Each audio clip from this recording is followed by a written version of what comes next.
And we are live. Hello, everyone. Good evening. How you guys doing? Probably pretty well. Pretty well. Well, for those of you that have stayed up for this, man, boy, there is a lot of reflection on those glasses. That is terrible. Everybody going to be able to deal with that? Probably not. I don't know if I'm going to be able to deal with it. Whew. Now I can't see anything. You'll just be blind. Okay. I may have to run and put my contacts in if that's going to bother everybody. We are Digital Hammurabi. Thank you all so much. For those of you that have stayed up for this, I know there are a couple of you in particular in the audience that it's very, very late and or early for you.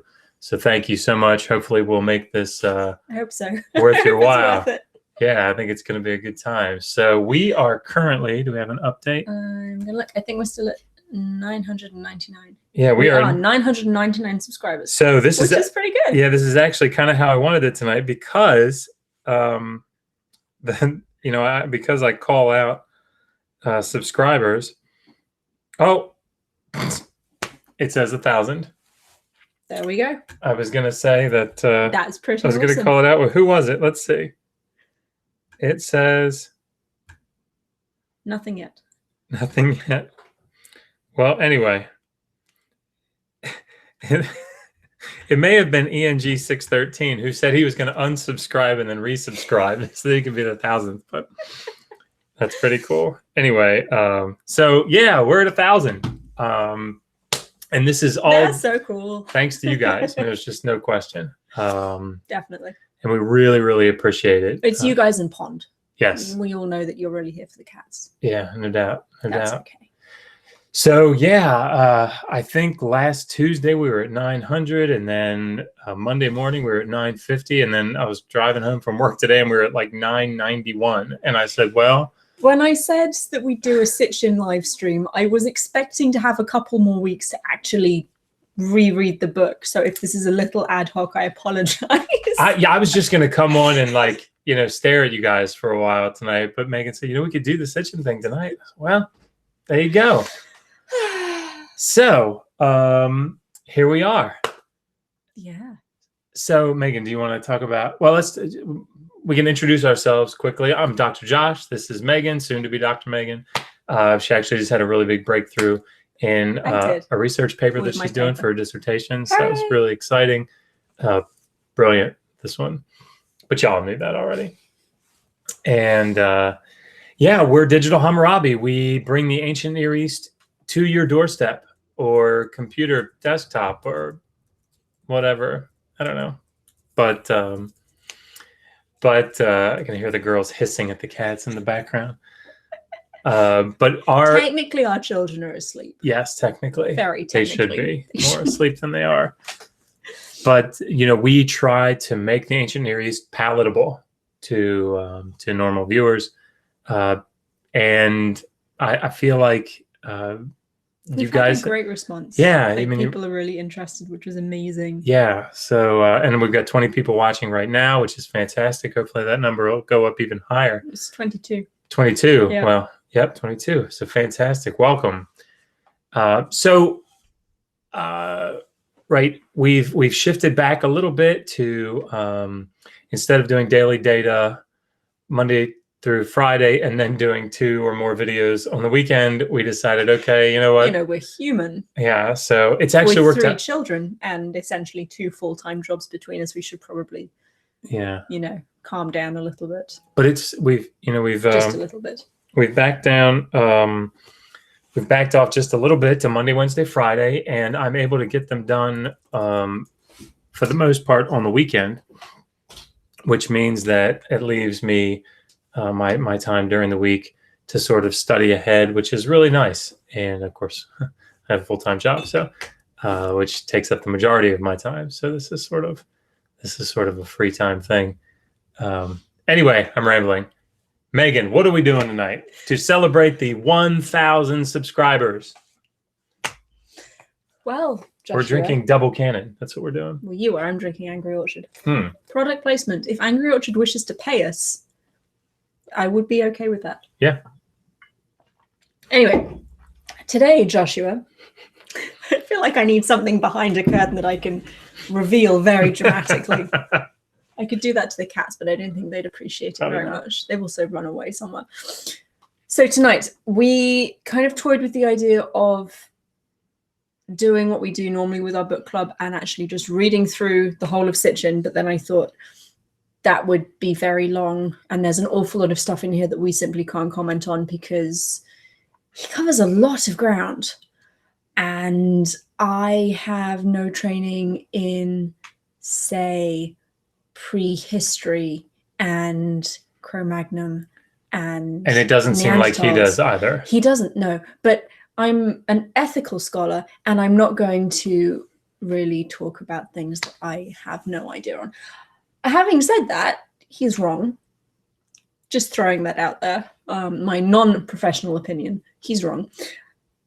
Anyway, Josh is a lot more willing to listen than I am. Yeah. I read this and I was like, no. No. I mean, here's the thing. And actually, I thought this, I was watching a discussion. When was it? It was sometime this week. I think it was Scholar Fiction as an older video, I think. Anyhow, this happens a lot, though, this sort of thing. And I'm sure that those of you watching probably are very familiar with this. If you have done extensive research in a particular topic, so like us in Assyriology, we've studied Akkadian and Sumerian, and but it's very narrow, generally speaking, right, compared to the vastness of the entirety of the ancient world, right? Even with the ancient Near East, when we have to talk about periods that are outside of our particular purview, like, for example, with me, in the early third millennium, there are aspects of that that I'm not as comfortable with as I am in the old Babylonian period. And because of that, we become very cautious about what we say, right? And we understand the difficulties and the complexities of even the arguments, maybe even in particular the arguments on the debated issues that we deal with. On the opposite end of the spectrum are individuals that generate with little to no training, generally having read a book. Oftentimes it's a very old book. Sometimes it's Wikipedia. They generate... Which, sorry, I'm going to butt in here. Sometimes can be great because Wikipedia very often has a bibliography at the bottom so you can go and do your own research. But people rarely follow through on that. They just read the little blurb and you don't know who's written it. And sometimes it's a high school student from Utah. And nothing against high school students or Utah, but they probably shouldn't be writing articles on astrophysics. This is true. I made that reference up, by the way. But it's probably true. It might be. He might be from Arkansas, but... Sorry, Arkansas. That's a weird name. It is. Arkansas. I think there's a whole YouTube video on that. Just somebody pointing and saying, Kansas, Arkansas. Why no Arkansas? Anyway. But what I see, for example, is people that generate large-scale models that cover a broad spectrum of topics. For example, that's where it was. It was the Matt Powell. It was on the Heathen Hour. We're going to be on the Heathen Hour Saturday at 8:30. Shannon very kindly invited us to come on there. And so I decided I was going to listen to a couple of the the podcasts, whatever they are. And Matt Powell was on talking to Jackson Wheat. Man, I can't believe I remembered that. I don't remember stuff like that. And Jackson Wheat, I don't know him, but sounds very, very intelligent, very well read. And I think he's doing majoring in biology, evolutionary biology. Anyhow, he was very cautious and very specific about the things that he talked about, whereas Matt Powell, in good Matt Powell fashion, was Kent Hovending all over the place, right? Jumping from this topic to that topic to this topic and covering these broad, every aspect of the scientific spectrum from astrophysics to cosmology to evolution to biology to and of course I'm not a scientist, but I mean just and I can tell that Jackson was saying, look, I can't comment on cosmology. That's not my field. I know 1,000 times more about it than you do, but I am not comfortable commenting on this since it's not my area of expertise. This is part of the problem with dealing with, let me bring it back to Sitchin here, dealing with somebody like Zechariah Sitchin. He's covering with limited, what I believe to be very limited expertise. Let's say we can't really speak to his expertise in many, many things, but based on his knowledge of Mesopotamia and Sumerian especially, which we will go into because Josh is actually an expert in Sumerian, he doesn't know Sumerian as well as he is saying that he does. And that might not be a deliberate attempt to inflate his own expertise. It might be that he was writing these things in the 50s. No one understood Sumerian as well as they do now. Yeah, I mean, they probably understood it better than Sitchin did. Yeah, well, we'll talk about it, but I mean, there are just some extra. So I to just sort of finish my thought there, and then to jump on the bandwagon with Megan, if that's a thing. He's talking about everything from prehistory all the way down into it's just covering everything, right? And there's just no way, number one. He goes into Greek mythology and the Vedas and Mesopotamia and Egypt, and no one person can just can't kind of a handle on all of that information. And the arguments that he's making require this is what ends up happening, and then I promise we'll get into this, but I just need to set the scene here. What ends up happening is that if you don't have an expertise in the area that you're discussing, and you're really speaking broadly about a number of topics, and this is what happened with the Matt Powell discussion, debate, whatever, he ended up saying, when Jackson Wheat would say something that was very specific, very clear, and what I consider to be a very scholarly and articulate argument, against the random statements that he was making, he could come back, because he didn't understand the complexities of what Jackson Wheat was saying, because he hadn't done research in the field. He could just come back with, well, that's your interpretation. And there's really no way to fight that. I mean, when somebody says that's your interpretation, it's like debating Sitchin Bruggencate, right? I mean, like, how do you know that? And that's just, it's just making these assertions. There's really nothing behind it. And there's no way that you can argue, and there really is no way that you can effectively argue with it, because you're not dealing with a scholarly, there's no scholarly counterpoint, right? Someone that honestly is engaging with the complexity and the difficulty of the topic at hand. If it weren't complex and required scholarly training, there's no way that, you wouldn't be debating it, right? Because it would just be clear. So keep that in mind when you go through this, because I'm sure if there are people watching, and I will say, sorry, I'm talking a lot. I tend to do this. Sorry, everybody. Honey, this is why they're here. Yeah. To hear us talk. Well, I'm sure they're here to, you have the British accent and all that. All those brains behind that accent. They don't get to hear it. You're okay, good. anyway. Don't worry. The hell was I saying? I'm not sure.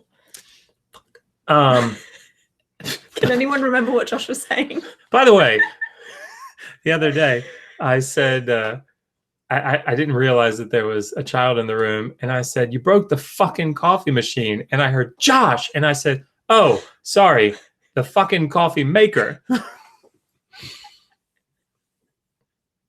There's also that time you swore in front of Piper, who is our 5-year-old, and she was muttering around for the next 5 minutes going, fuck. Which was hilarious.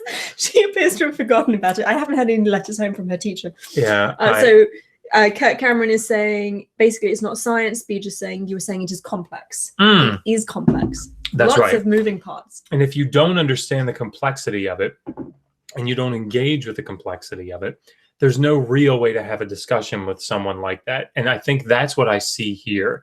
So it's like there's this range of topics that he covers. And when you get to right here, this is where my expertise is, right? The Sumerian aspects.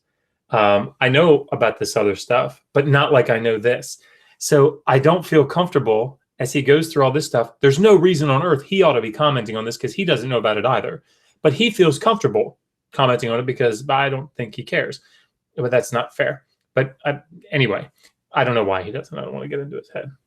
But when you get here, it's like, boom, okay, you don't know what you're talking about, right? If you do, you're hiding it extraordinarily well because you're making critical mistakes that a first semester Sumerian student wouldn't make, right? And I'm just going to try something. Trevor has said if we lift your... Ooh. Can you... He said lift the arms up. How about I just go put my contact on? Okay. I'll be right back. Sorry, everyone. We've lost Josh. He'll come back. So basically, neither of us will comment on things that we don't have training or expertise in. Well, I'm more likely to than Josh is, but I will normally do it with the caveat of I don't know for a fact. This is my gut instinct. This is what I know. This is why I'm reacting the way I am. And then you can kind of make up your mind on your own whether what I'm saying is credible or not. But we want reactions. If people disagree with us, put it right. If you disagree with us, tell us, please. And especially if you have evidence, because if you have evidence that we're wrong, that's actually really exciting. And we get this quite a lot with people saying that archaeologists are hiding the truth, or Sumerologists are hiding the truth and lying about what the texts say. If the texts said that there were aliens and we could unequivocally prove that that's what the text was saying, that would be incredible. We'd be millionaires. And we're raising 3 children, as I've said many times, and we currently live in a shoebox that I'm renting from my father-in-law. So if I could say and prove that the Sumerians knew about aliens, we would be millionaires and we wouldn't have to live in a shoebox anymore, which I'm sure all of our children would be really thrilled with. Because currently the 11-year-old is sharing a bedroom with the 5-year-old, and I can bet you all know how well that one's going. Anyway, Misha is saying, Dr. Griffin, scholars, when we get to certain points in our studies, understand how much we do not know. Yep. It is humbling. Exactly. And that's the problem that people who have education come up against. We know how ignorant we are, so we don't want to comment because we don't know the answers. People who haven't had the same hellish level of education don't know what they don't know. So they take the small bit of knowledge they have and run with it because they can't see the limitations of what they have. Have I given my hallway example? I do not know. Josh is going to draw a hallway for you. Kurt Cameron is asking what Anunnaki means. We will actually be getting into that. Bear with us. We will get there. Yes, there is a cat. Congratulations. I'm not sure what he was doing, but he is there. Okay. If you're standing at the end of a hallway, how much of that room can you see? Right? I guess depending on the distance. I'm not a physicist. Would a physicist be the person? Mm-hmm. Anyway, you can see that, right? Roughly. Okay.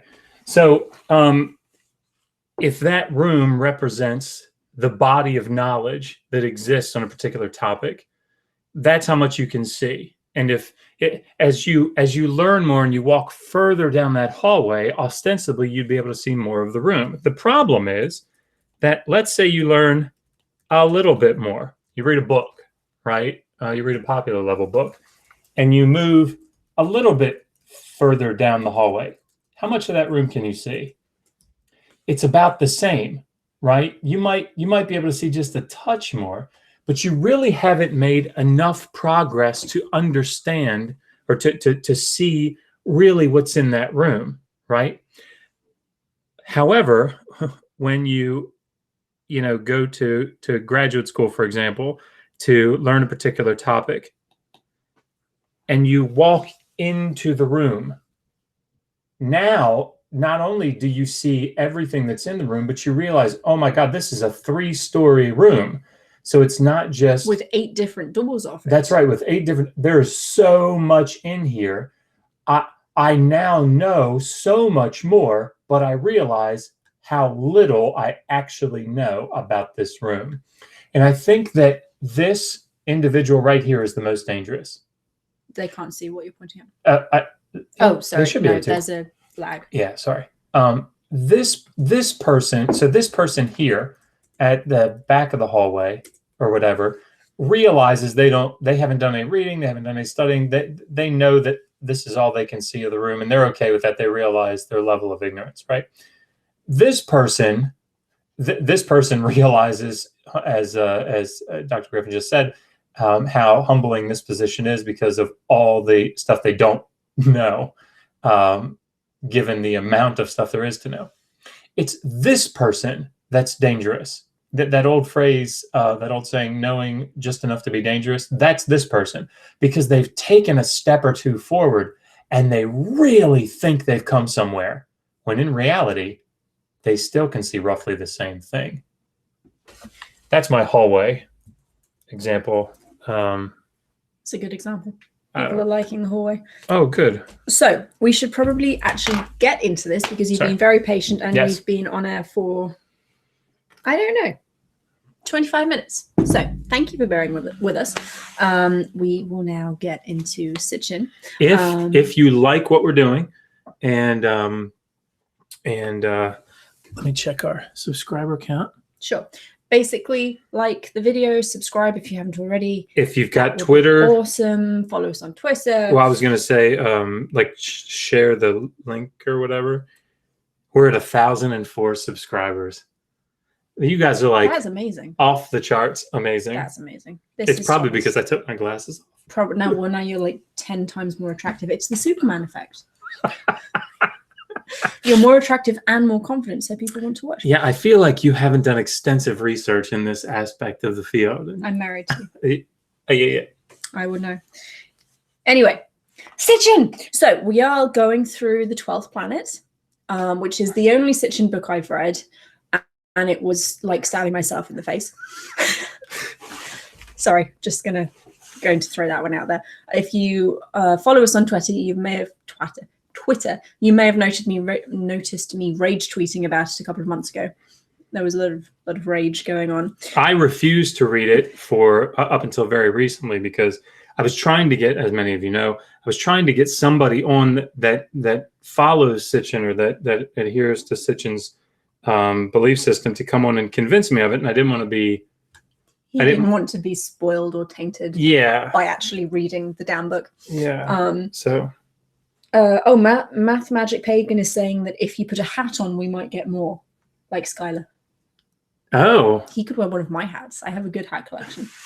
Well, hey, you guys got us to 1,000 subscribers. This is kind of the night where these requests are a good plan because we will put the hats on.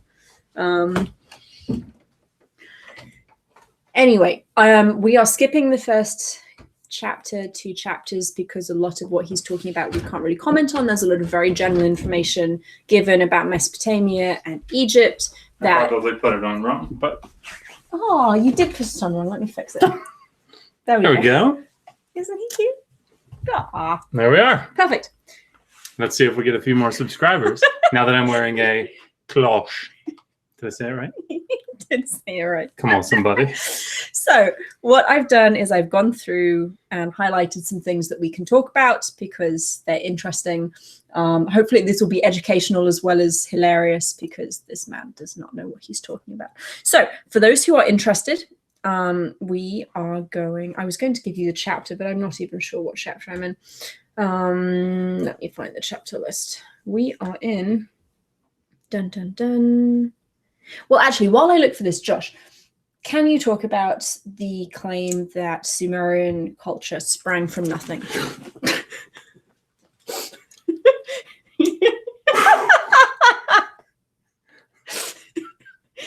Thomas really wants to cuddle with you. Oh, he's very angry that I'm wearing your hat. Let's start that one again. Talk to Josh. One of the foundational claims of Sitchin is that Sumerian culture kind of sprang out of nowhere. and that the only explanation for this must be aliens. Aliens. So you talk about that. I'm going to find what chapter I'm currently in. Okay, and again, thinking of the band of expertise that we have, this is not where my band of expertise is. That being said, I feel like we can talk about this in a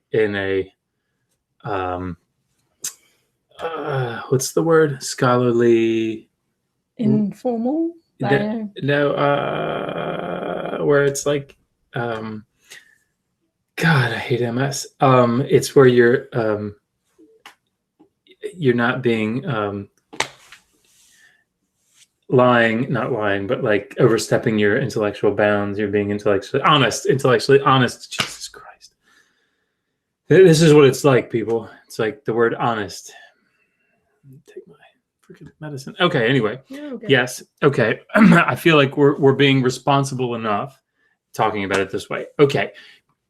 Civilization does not spring up out of nowhere, right? Jens Nostrov is going to be coming on to talk about Göbekli Tepe, which is what, 10,000 BCE, 8 to 10,000. I can't remember the number. And is also very roughly in the area that Sitchin is looking at. I mean, Göbekli Tepe is way further north, but the claim he's making is that advanced civilization sprang from nowhere in Sumer.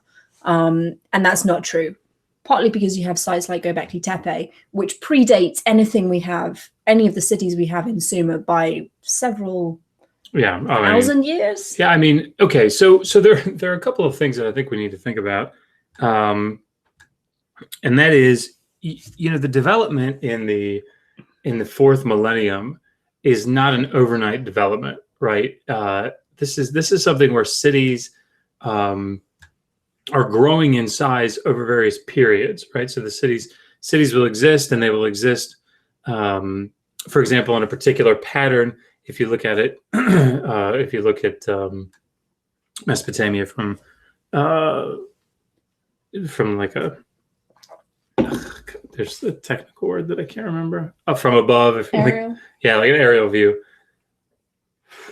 It's the hat. The hat is sucking your brains. Sucking my brains out. Yep. But you'll see that cities will align along waterways, and then as time goes by, cities will develop very far down in the south. But this takes time, right? We have the Eridu temple sequence, for example. I think it's 14 different temples. It's 14 different foundations built upon one another, roughly built upon this foundation of the previous structure. They've been interpreted as temples, and I think there's good reason to say that they are. There's an altar, for example, that or a pedestal area that has fish bones on it, and of course it was to Enki. Enki is god of the marshes and fish, and anyway, this is something that develops over time, right? And even with that, Sitchin says that the first level of Eridu is like, that's how we can pinpoint when civilization started. When you get to virgin ground in Eridu, that's when it was. And no, that's so simplistic. That is just the first time that humanity settled in that location. It doesn't mean that this had never happened anywhere else. It just means that that is when this city, this very small one place, was founded. Yeah. We haven't excavated the whole of Mesopotamia because, well, there are people living there apart from anything else. You can't just go razing ground. There are huge cities. Baghdad is on top of probably at least one fantastic archaeological site that we can't get to because people live there, and we can't just move them all out and get in. Well, we don't use bulldozers for archaeology. Something that comes up occasionally on archaeological lectures. No bulldozers.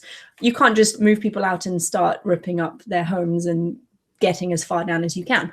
So saying that we know where civilization started and when it started because we have one site is so simplistic, it's frustrating. Let's take something fairly well known in the sense that we have a fair amount of evidence for it, and that is the Uruk expansion. So Uruk is a city in the south of Mesopotamia. It's a very important city.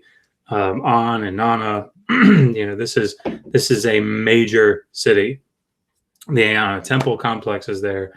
Anyhow, there is something that's called the Uruk expansion. Megan could probably talk about it extensively, but basically, at the end of the 4th millennium, what you see is the city of Uruk like doubles in size. What is it, 200 hectares? It's huge. It's absolutely massive, especially for that time. Yeah. It's by far the biggest site for that time period that exists. And one of the things that we see is there are features outside of southern Mesopotamia, outside of the region of Uruk, that appear.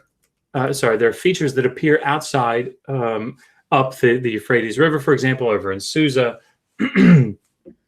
that there are these virgin sites.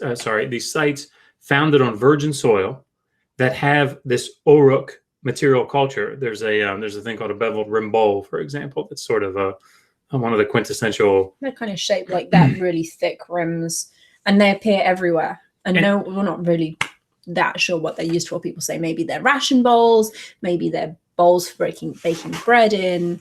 But they're all over the place. What we know about it, and Professor Schwartz, if you're watching, I apologize if I get any of this wrong. Also, what do you think of Josh's hat? I mean, that'd be awesome if you were watching. It would. I don't think he is. No, I don't think so. I think Professor Schwartz has better things to do. No, there's nothing better to do, right? 32 people watching. This is the best thing to do. What we know is that in the earlier periods, ceramics were very finely made, right? I mean, you see this; they're painted. I mean, it's actually one of the hallmarks of these periods. Halaf, Asuna, Samara. Boy, I'm really digging. You're doing well. Digging deep. But when you get to the Uruk expansion, it's like they're these crude mold. Like it looks like they're made in molds, or they are made in molds. I think we know that they're made in molds. Anyway, but anyhow, it's like they're mass produced is the point, because they're everywhere. There's a picture of Professor Schwartz sitting on this little hill. That's one of my favorite pictures of him. And they're just everywhere around him. But the thing is, it's very well documented. We know about these cities that are founded on virgin soil, and basically they go away after the Uruk expansion, after the Uruk period. And we're not 100% sure why the Uruk expansion happened, right? There are all kinds of models. Al-Ghazi, for example, is a scholar that said that he had a particular, it doesn't matter, but the point is that he had a model. Of course, that's been debated. Is that really the reason that we have this? Anyway, the point is, as Megan was saying, it's extraordinarily complex. However, if you just read a popular book on it, something that somebody's sort of generally touching on, maybe that doesn't have any expertise in this, you can walk away going, hey, civilization just kind of springs up out of nowhere. And then you can draw all kinds of conclusions based on that. When in reality, as Oliver is attesting, it's very frustrating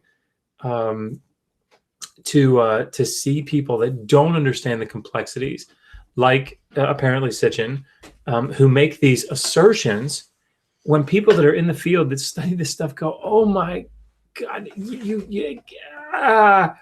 it's so much more complex than that. How can you be so really ignorant of the complexities of this issue? Okay, anyway. So civilization did not spring out of nothing. And overnight. That's the whole of chapter 1. Yeah. So I've highlighted a section here. This is in chapter 2, and then I'm going to go and grab Oliver because he's awake. Oh, thank you. He's awake. He doesn't want to be awake. So this is the section of the chapter in which Sitchin enumerates all of the firsts that Sumer is responsible for. The first schools, the first medicine, the first temples, all this kind of fantastic stuff. And he's not wrong. We have evidence for so much really interesting, complicated technical stuff from Sumer. But the way he uses the evidence is quite irresponsible. I want to wait until Josh comes back because actually I wanted him to talk about this. But I think he's looking after Oliver. Oh, he's singing to him. Okay, so I'm just going to read this to you. So, sick persons in Sumerian times could choose between an arzu, which he translates as water physician, and a Yazoo, an oil physician. Not good translations. A tablet excavated in ore, nearly 5,000 years old, names a medical practitioner as Lulu, the doctor. There were also veterinarians known either as doctors of oxen or doctors of asses. I don't know if that's right, but that's pretty cool if it's true. And then he talks about similar to seals. So the bit that I wanted Josh to comment on, Josh, honey. Sorry, I was going to read something. I wanted you to comment on it. It's Oliver, everybody. Oh dear, so sad. Sorry.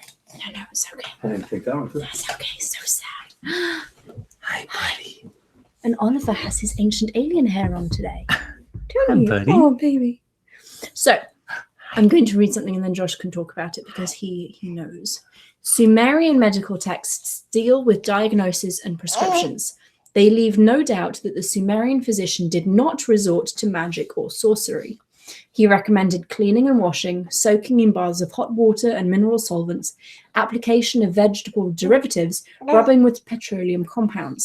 So the thing that I want to comment on here is the apparent assumption that Sumerian doctors did not deal in any way, shape, or form with the divine or with the spiritual, which is wrong. Dr. Josh. Well, I mean, for those of you that have been following along on our daily data, and if you're just joining us, I hope you like my hat. This is the 1,000 subscriber hat because somebody asked me to put it on. If you are enjoying, by the way, what we're doing, please like the video. You guys have been fantastic about doing that. Subscribe to the channel if you haven't. Again, you guys are the reason we're here, and I appreciate it, really do. This is not my field of expertise. If you've been following along with us on the Daily Data, we're going through Eliel Oppenheim's book, Mesopotamia, Ancient Mesopotamia, Portrait of a Dead Civilization. And, this is one of the areas, again, this is a broad strokes book. He's covering a lot of introductory things. But one of the things that he does talk about, and what we just actually dealt with, was the role of the diviner. And particularly in the first millennium, but obviously much, much earlier than that, this was a whole scholarly tradition. And it was a scholarly tradition that was, it was rooted in the apotropaic function, the magical function of certain rituals, certain the spoken word, particular amulets. I mean, all of these things functioned in an not all of them, but many of them function in an apotropaic way. In other words, it was there to ward off the demonic. It acted in a way much like, if you know anything about Egyptian execration texts, these things, they would write the names, if I'm getting this right, Dr. Bryson, if you're watching, I apologize if I get this wrong, but, they would write the names of enemies on a statue or on a vessel, and then they would ritually smash it. And it had this function, this magical function of defeating the enemies in that fashion. And so the idea that I'm assuming that what he's saying there in that passage is, or in that section, is that they knew so much about medicinal. Is that the idea that they knew so much about medicinal practices that they were so advanced for their time that they knew the medicinal properties of herbs, and they made their own medicines, and they did not appeal to the divine in any way, shape, or form. Okay, so, which is just, it's not true. Yeah. I mean, they did make medicines, and they did have like physical applications of herbs and spices and all this kind of stuff. But alongside that, a major component of this was like divination, talking to the gods, working out why this person was sick. And illness itself was viewed as being divinely inflicted. You've done something to offend a god. So part of the treatment was working out what you'd done, which god you'd offended, and how to make amends. Talk about Aaron Isham and the amulet, that was, well, I can if you want to. But Aaron Isham, how it was on an amulet. I'll go and get it. Yeah. So, yeah, that's a great, so Dr. Peterson, Jeremiah Peterson, if you haven't watched his interview that he did with us, actually pretty early on in the channel. Please do. It's excellent. He's a brilliant scholar. But one of the things that he does is he runs an Etsy store, yeah. Megan says, where he makes cuneiform tablets, and it's called Ancient Text Modern Scribe, and if you have some spare cash, I'd highly recommend it, because this is the kind of thing that he produces. So we've got a video actually on this as well, but he made that, and what it is, it's a replica of an amulet that contained a portion of the text, the composition, first London composition in Akkadian, known as Aranisham. And Aranisham is a story about a god that, two gods, but one god in particular, that just goes crazy. Yeah, that's a good way to say it, right? Bloodshed is what he's all about in this story.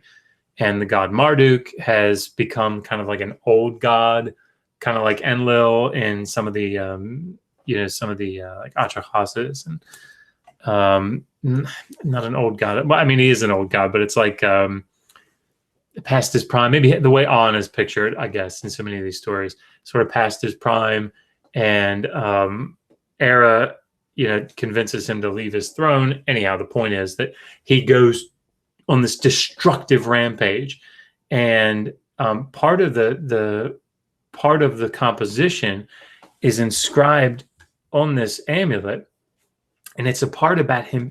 It's a part about him being particularly violent, right? And if I'm remembering the section correctly, and the point is that Era was a plague, like he was intimately involved with the plague, and by having this, I've got a daily data that I did on this, but if you want to go see it, but because he is like the god of the plague, or intimately involved with the plague, and he's in this passage, this mighty, very violent deity who's clearly extraordinarily powerful.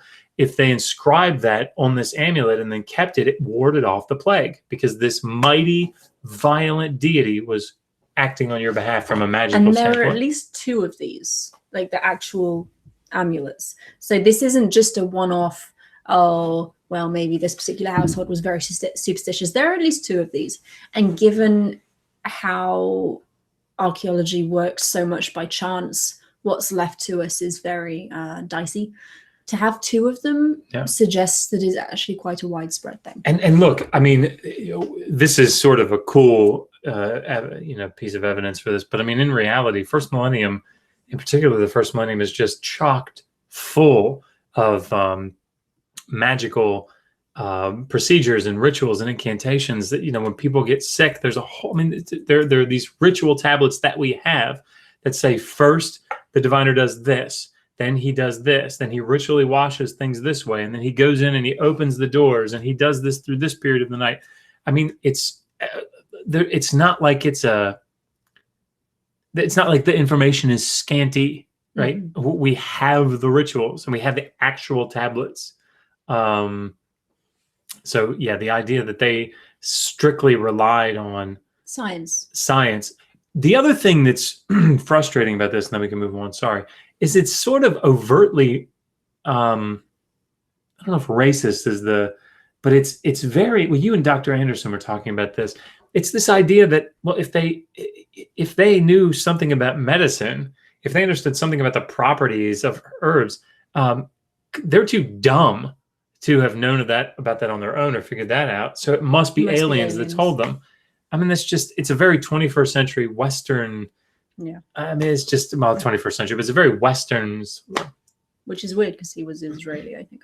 Yeah. But anyway, moving on. So this is the same page at the bottom of the page. And the purpose for this particular section is, well, mainly to show how he's using evidence, because this is something that runs throughout the whole book. He uses all evidence, all textual genres in the same way. He doesn't make allowances for differences in purpose, for the aims and the biases of the people writing them. They are all taken very much at face value.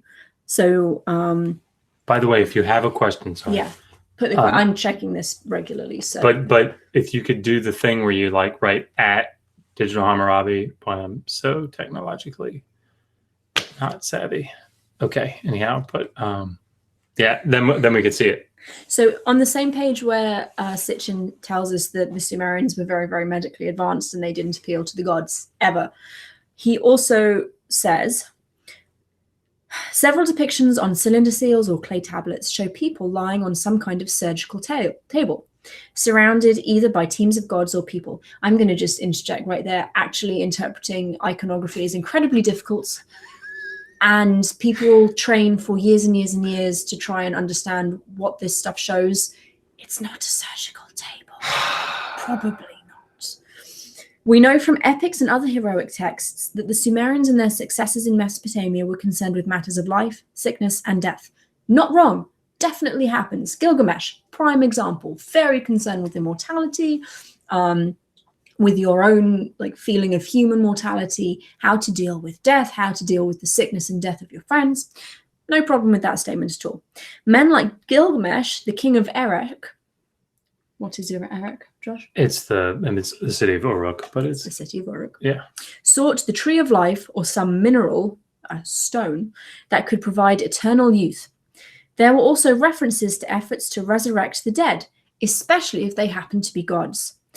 And he has a quote here which he doesn't attribute to anything. He never attributes his quotes, which makes it very frustrating when you're trying to track down the evidence he's using. And somewhat telling. Because I know what I'm talking about. I know that this is from the Sumerian myth, Inanna and the Underworld. So, quote, upon the corpse hung from a pole, they directed the pulse and radiance, which is the weirdest translation I've ever heard of this line. 60 times the water of life, 60 times the food of life, they sprinkled upon it, and Inanna arose. The following paragraph reads, were some ultra-modern methods about which we can only speculate known and used in such revival attempts?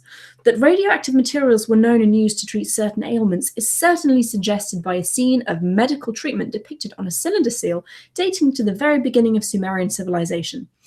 Don't interpret iconography without training. Oh my God. It shows, without question, a man lying on a special bed. His face is protected by a mask, and he is being subjected to some kind of radiation.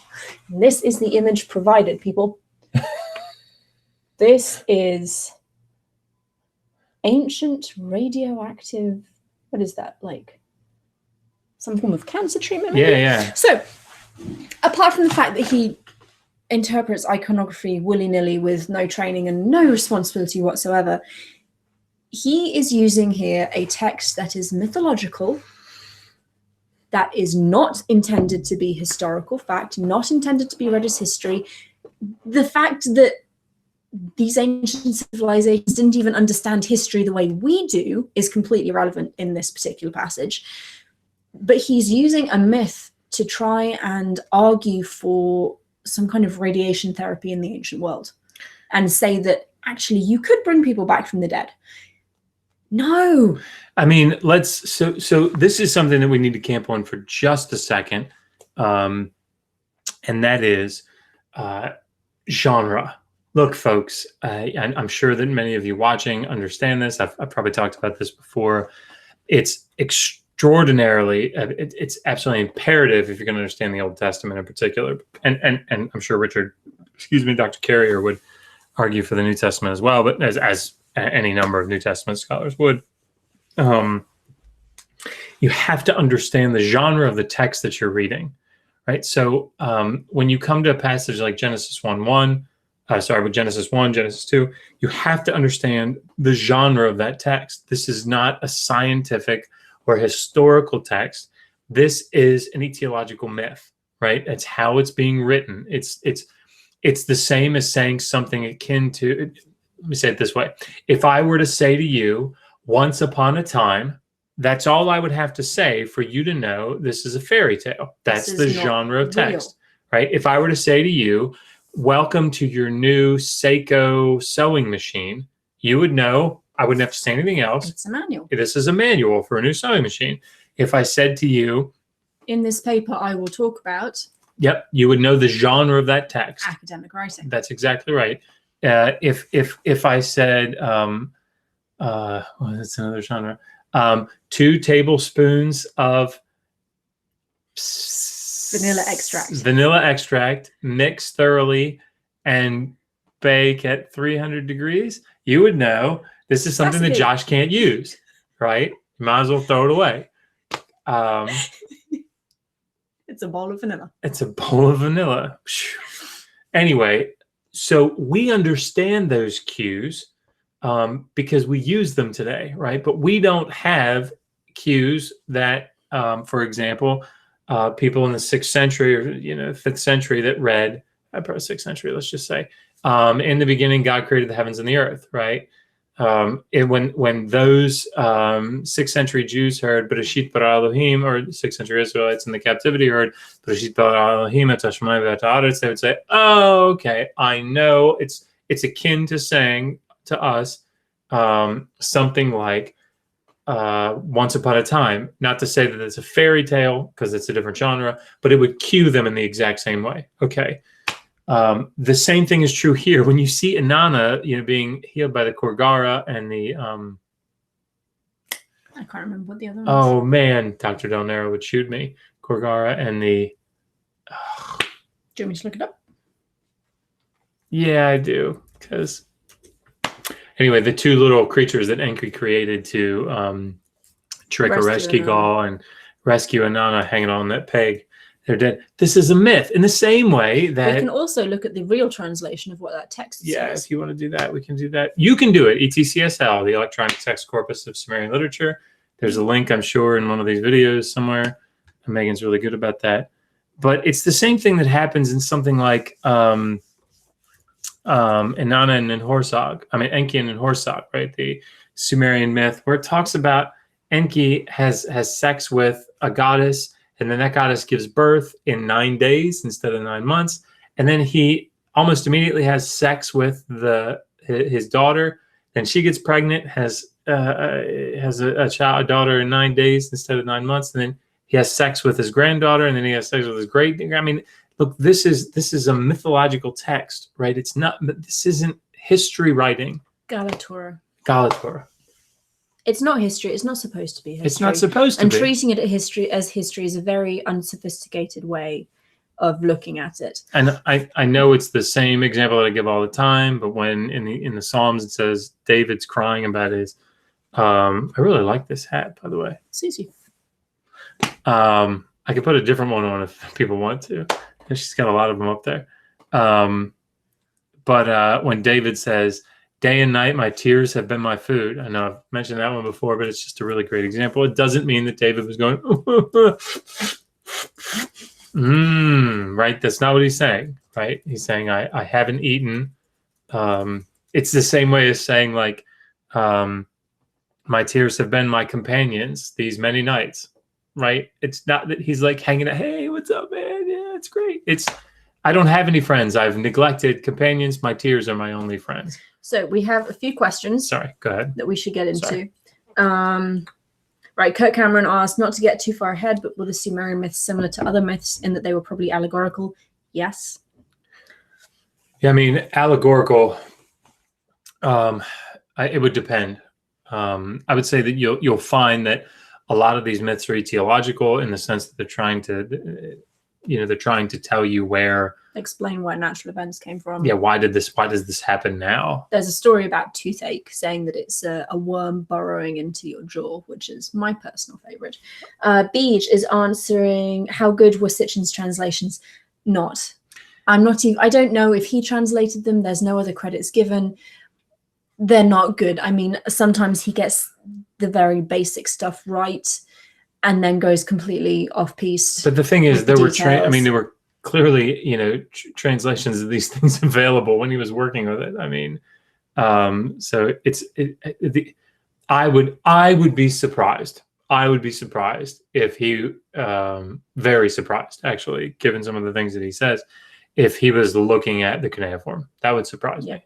Kurt Cameron is asking, was this myth anything to do with the changing seasons? That's how it's often understood, because what happens in this particular myth, Inanna in the netherworld, for those who are interested, Inanna goes down to the underworld, is killed, then revived again, goes back up to the world of the living world, and as penalty, well, she has to provide a hostage, so she's allowed to leave, and it ends up that her lover, husband, Dumuzi, goes down into the netherworld. He's the god of vegetation, so it's kind of thought that that's an explanation for the seasons changing. Dumuzi goes into the underworld for half of the year, and all the crops die. There seems to be a connection between Dumuzi and the older god Damu. We could probably do something on that to sort of look at that in a little more detail. So, moving on with Sitchin. Beej, this is page 43 of my PDF, if that helps. So, the first schools were established in Sumer as a direct outgrowth of the invention and introduction of writing. The evidence, both archaeological, such as actual school buildings, and written, such as exercise tablets, indicates the existence of a formal system of education by the beginning of the 3rd millennium BC. Okay. There were literally thousands of scribes in Sumer, ranging from junior scribes to high scribes, royal scribes, temple scribes, and scribes who assumed high state office. Okay, I mean, look, we've now come into this is what I know about. I wrote my dissertation, part of my dissertation's on this topic. My advisor, in a sense, wrote the book. He and his advisor wrote the book on scribal education. These guys, this is what they do. And they are 10 times at least better at it than I am. But I know about scribal education is what I'm trying to say. Okay. Can you read that part of the formal buildings? Okay, the evidence, both archaeological, such as actual school buildings, and written, such as exercise tablets. Okay, let's talk about what we have as far as evidence, and I won't bore you. There isn't a building with the word school written on it. Yeah. Okay. So there are basically two. Okay. You have House F at Nippur, right? House F is it's a house. Okay, it's a residential area. It's not a special school building. It's not a public state institution. It's someone's house. Yeah, it dates the Old Babylonian period, probably in the 18th century somewhere. Quite a bit later than the 3rd millennium, which is what Sitchin is arguing for. 1,000 years later, during the reign of Samsu-Iluna, and who was a king that rules after Hammurabi. And what they found there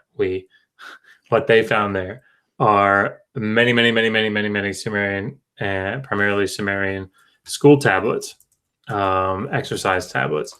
So there are a couple of it's debated, even knowing what we know about it, it's debated how to interpret. Eleanor Robeson wrote a fantastic article on this in 2001. Anyway, sorry, going into too much detail. So it was private.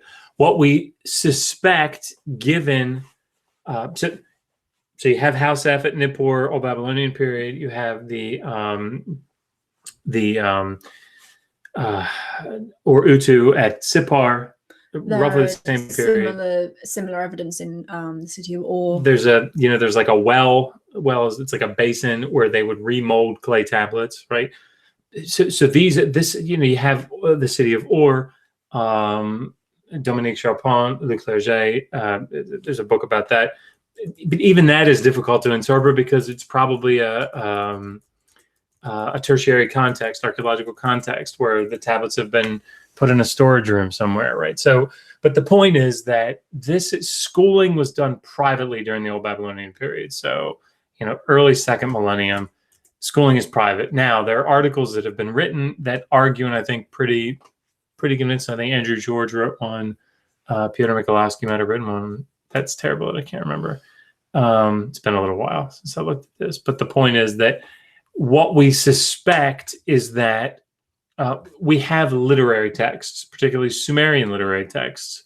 There's one called School Days, which he brings in further down, and he brings in again as fact. Yeah. The problem, again, I've said it before, I'll say it again. The problem with Sitchin is he is so uncritical with his use of evidence, especially with his use of the textual evidence. You can't read a cuneiform tablet and say, it says this, so it must be true. Yeah. That's like going to the newspapers, reading it and saying, oh, well, this must be fact. This must be how it goes.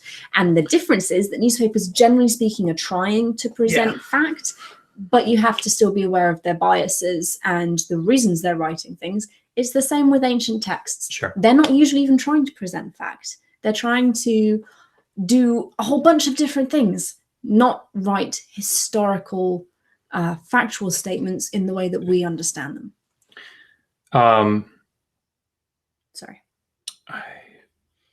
School days. Yeah, school days. If you like what we're doing here, or you like my hat, sorry to take my jacket off. It's kind of warm in here. I can feel my arm going tingly.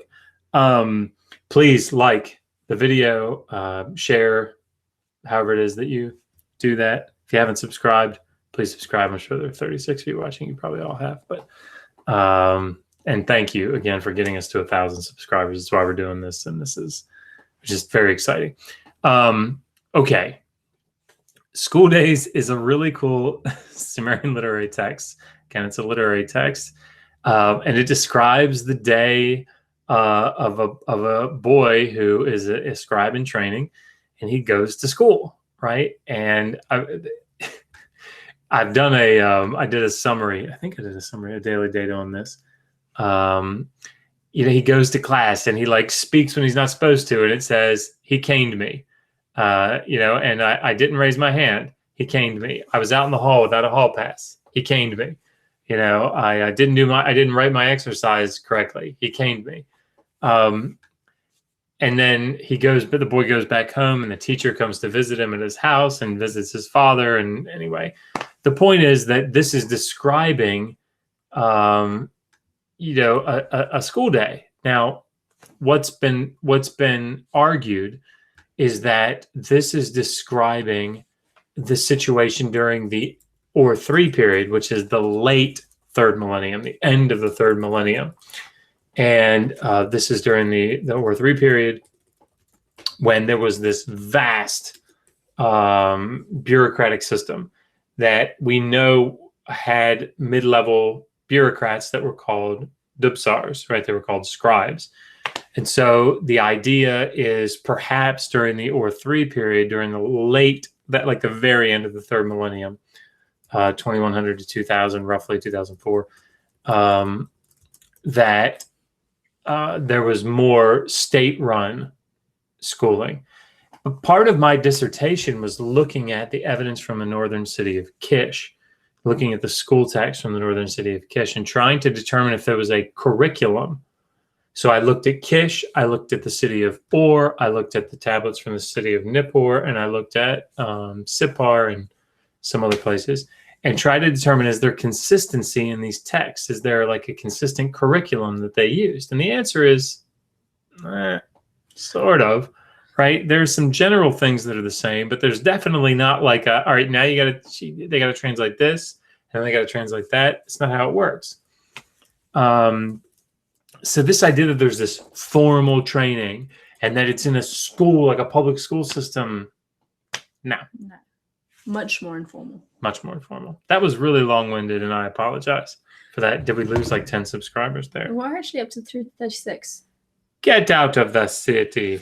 And just to hammer home what I was saying about texts earlier, the next page has... We're at 1006. 1006, yes. Sorry. The next page has this quote. Let's change heads. Okay.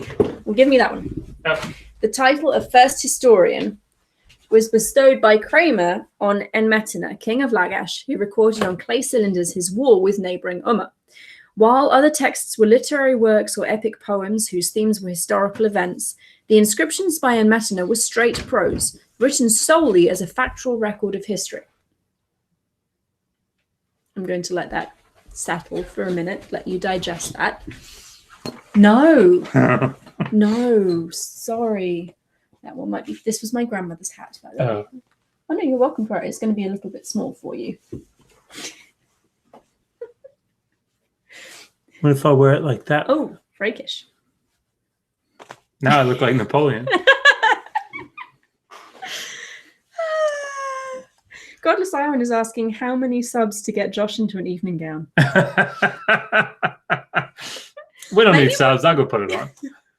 Maybe we'll do that for our next 1,000. Yeah, 2,000. I have a very nice gold sequin number. So he's saying, and I can actually speak about this because my dissertation is on the royal inscriptions, which includes the cones he's talking about. this is not historical fact. Yes, it's heavily influenced by history. There was a conflict between Lagash and Umma over territory and over land and water rights. But we really only have the texts written by the winners. And they're also heavily theologized. These texts portray mortal conflict as being a reflection of a divine battle. And the reason that the kings went to war was because their gods told them to. So saying that this text is pure history is very, very simplistic and incorrect, and suggests to me that he doesn't really understand what he's looking at. Yeah. So not factual record of history. Contains historical themes, contains historical events, cannot be taken at face value as being a blow-by-blow factual account. I mean, you couldn't, you may have said this when I was getting the hat, concentrating on which hat I was going to pick out. But, you can't even take in the Umma-Lagash border conflict, which is what we're talking about here. I mean, you can't read that and say, yes, this is unbiased. I mean, that's like reading the British account of the Second World War. Yeah, of the Revolutionary War. Right? I'm not sure that is a British account. I think we kind of scrubbed that from our collective historical memories. The colonies, they had a little thing going on over here. We didn't want them anyway. Yeah, we won. Man, I'm in so much trouble. See, if your mother's watching, then we're in real trouble. I'm in real trouble. No, I think she'd like the hat thing. Let me see if there are questions. I saw Trevor said something that he did. But I couldn't read so Dirk Stabens is saying he hopes there will be another hat live stream at 2,000 subs. There will be another hat live stream. We may even get you to vote on which particular hats you'd like to see again. You look so good in that hat, by the way. It's my favorite hat. You look better in that hat than I did. Trevor Lund says, because I know you'll understand this, if Josh finishes this stream with grab your coat, Megan, you've pulled, I will piss myself. What? I'll explain it later. Oh. It's to do with sex. Oh. By the way, to give a little teaser, after I was going to... Oh, God. Okay, so I was going to go after this Oppenheim series in the Daily Data, which we're almost through. I was going to go into an overview of the main introductory history of ancient Mesopotamia that we use in these doctoral programs. However, I will do that. But after the stream that we did the other night, we're doing penises. I mean, that's what we're doing. So the book is by Gwendolyn Like, and it's Sex and Eroticism in the Ancient Near East. So these are my hats. Someone asked how many hats there were. There are many hats.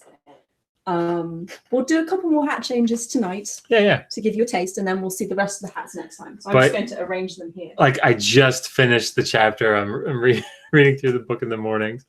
I just finished the chapter on Enki's penis. So I love that Enki's penis has its own chapter.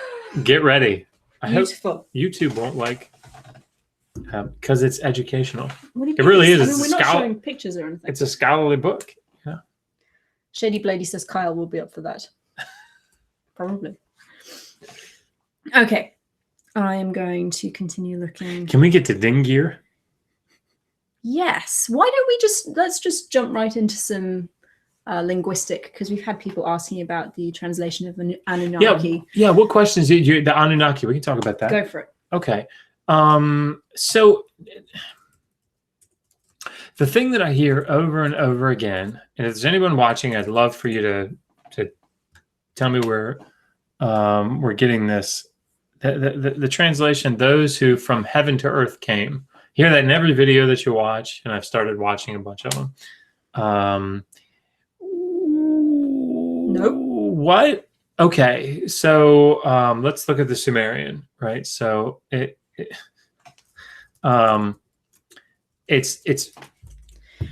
one of the problems is how people believe this is written. The word on means heaven. Yes. So people think on Un, our key. The key is the earth.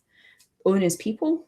Yeah, but I mean, where would that from heaven to earth? I don't. So An means heaven, Ki means earth. I don't know where you'd get.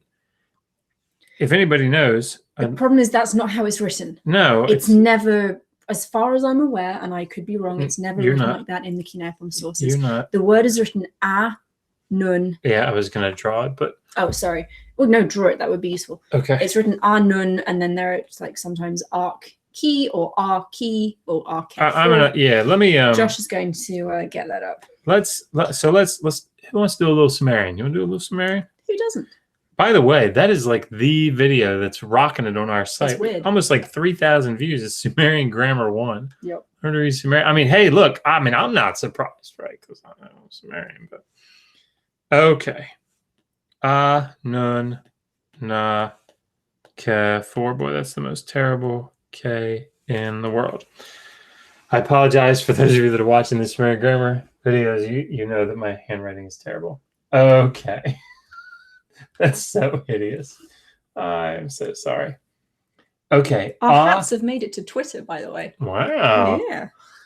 Okay. So means water, right? It can also mean like semen. It can mean urine, but means water. So in contexts that have to do with giving birth or sex, means semen. Okay, so seed or semen. Nun is like princely, right? Or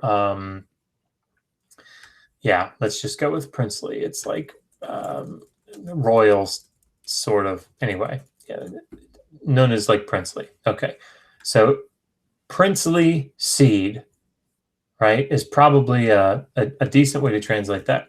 The na here, this for those of you that are, my God, that's an arrow. Did you know that? That's an arrow. That marks the adjective. It probably also marks the genitive because of this K, but it's probably doing double duty. This E, so that this K is the genitive, and then this E, it almost certainly marks the ergative. So it's showing the agent, the subject of a transitive verb.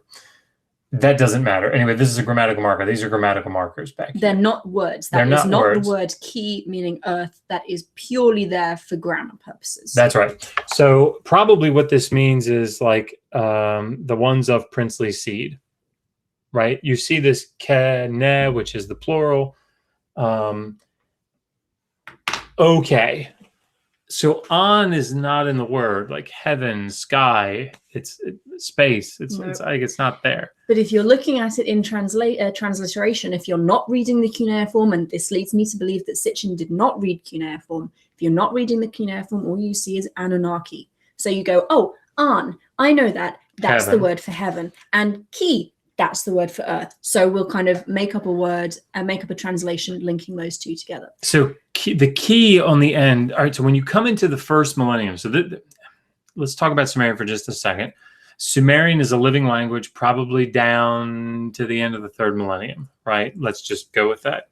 By the time you get to the Old Babylonian period, I think it's pretty safe to say that Sumerian is dead, right? It's a dead language. Akkadian has taken over. So definitely when you come down to the 1st millennium, the Sumerian that is transmitted is at a scholarly level, right? If you read Sumerian from the 1st millennium, it's tough because they don't understand. They don't understand the grammar. It's like us and Latin. Yeah. I mean, I can pick out a couple of Latin words, but I can't read Latin. Yeah, and it's yeah. So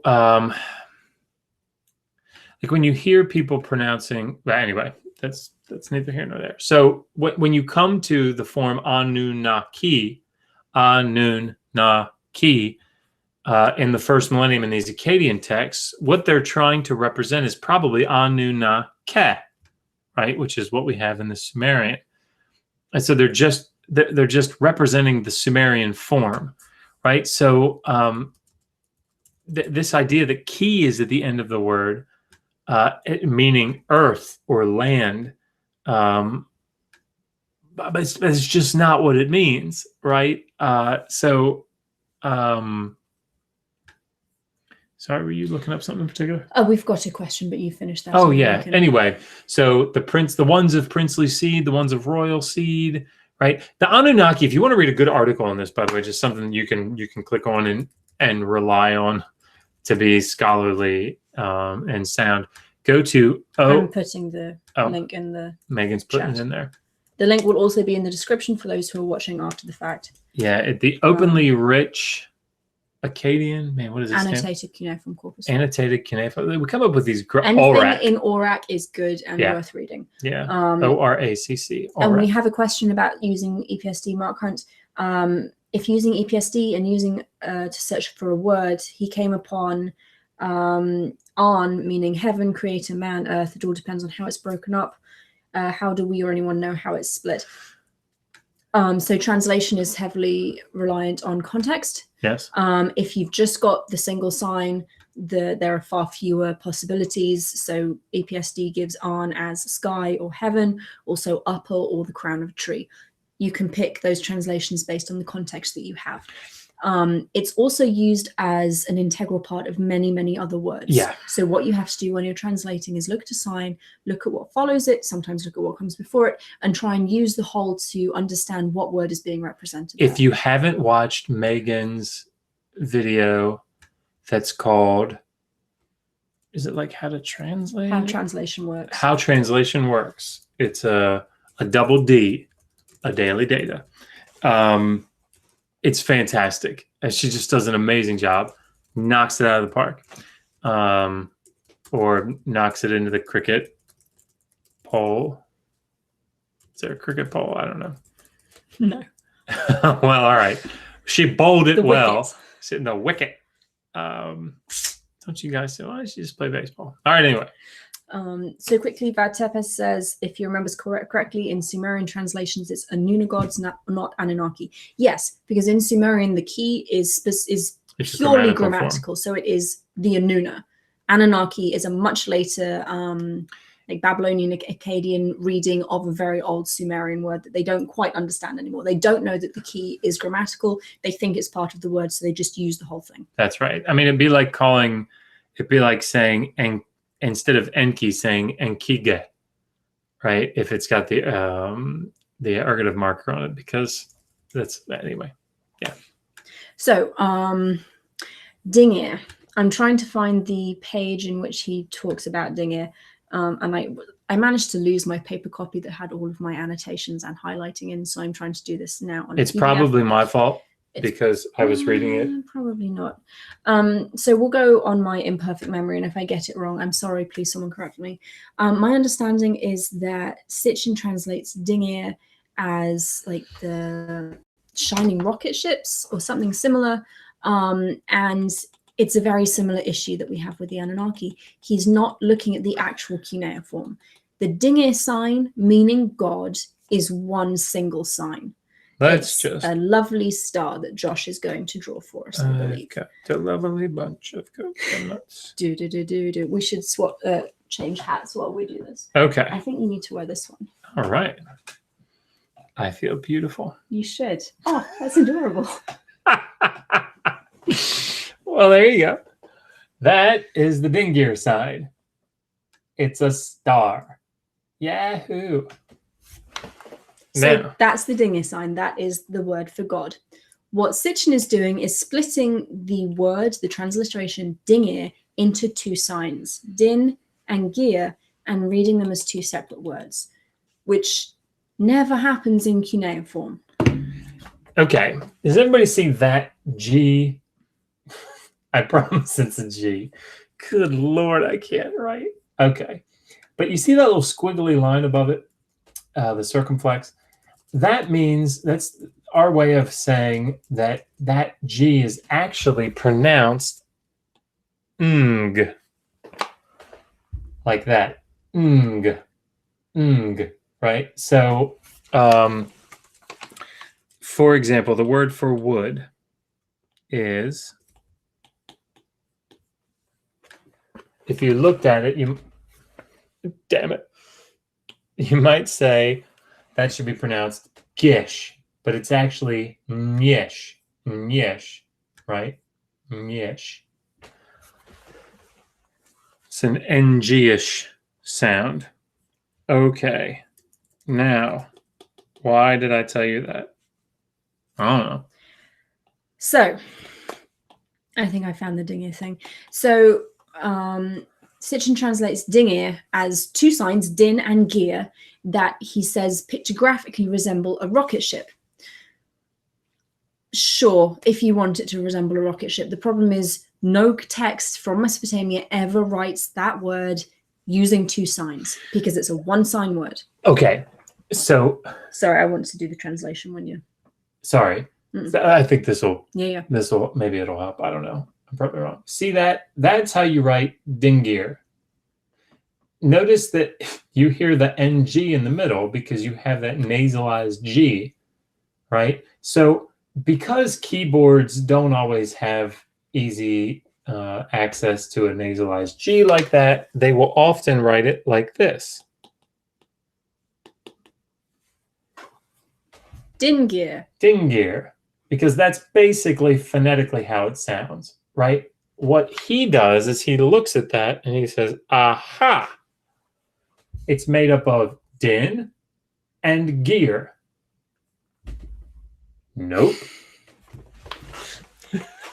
So based on this false reading of a word that actually doesn't exist, using two signs that are not ever put together, he comes up with the translation of din, meaning righteous, pure or bright, and then gear as like a spear or a pointed object, and comes up with the translation of dingir as the righteous ones of bright pointed objects, which is, as we've pointed out, problematic to say the least. As Piper would say, that's not right. That's not right. So if I'm remembering, is he getting din from the Semitic din? Like Dean? No, I think we actually looked into this. I think it's like tin 2 or something. Yeah, but I don't think it has a tin 2 doesn't exist. Yeah.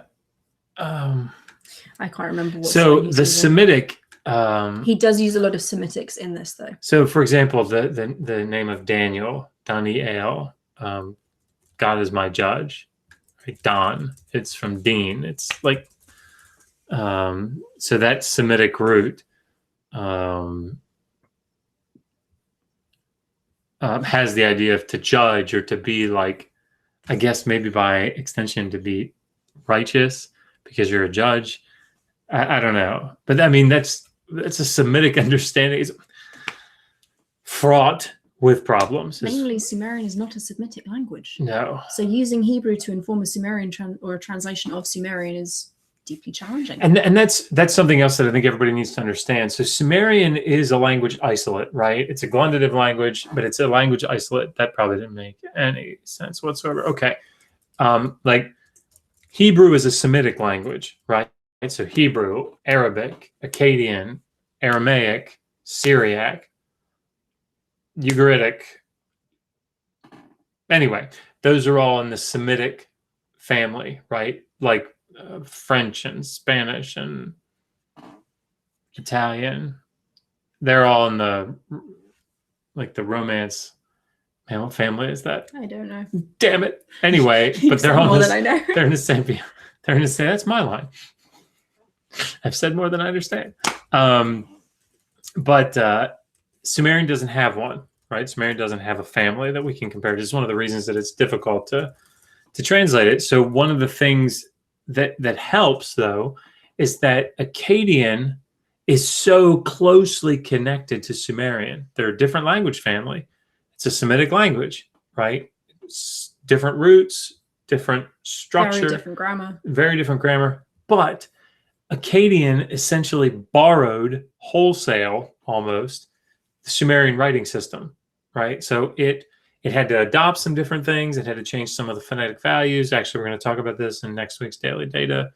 But nonetheless, Akkadian and Sumerian are so closely linked because of the writing system, So it's very easy to make the mistake of assuming that Akkadian and Sumerian are more closely connected linguistically than what they are, right? Because they look so similar, and you see so many Sumerian words, Sumerian logograms coming into the Akkadian language.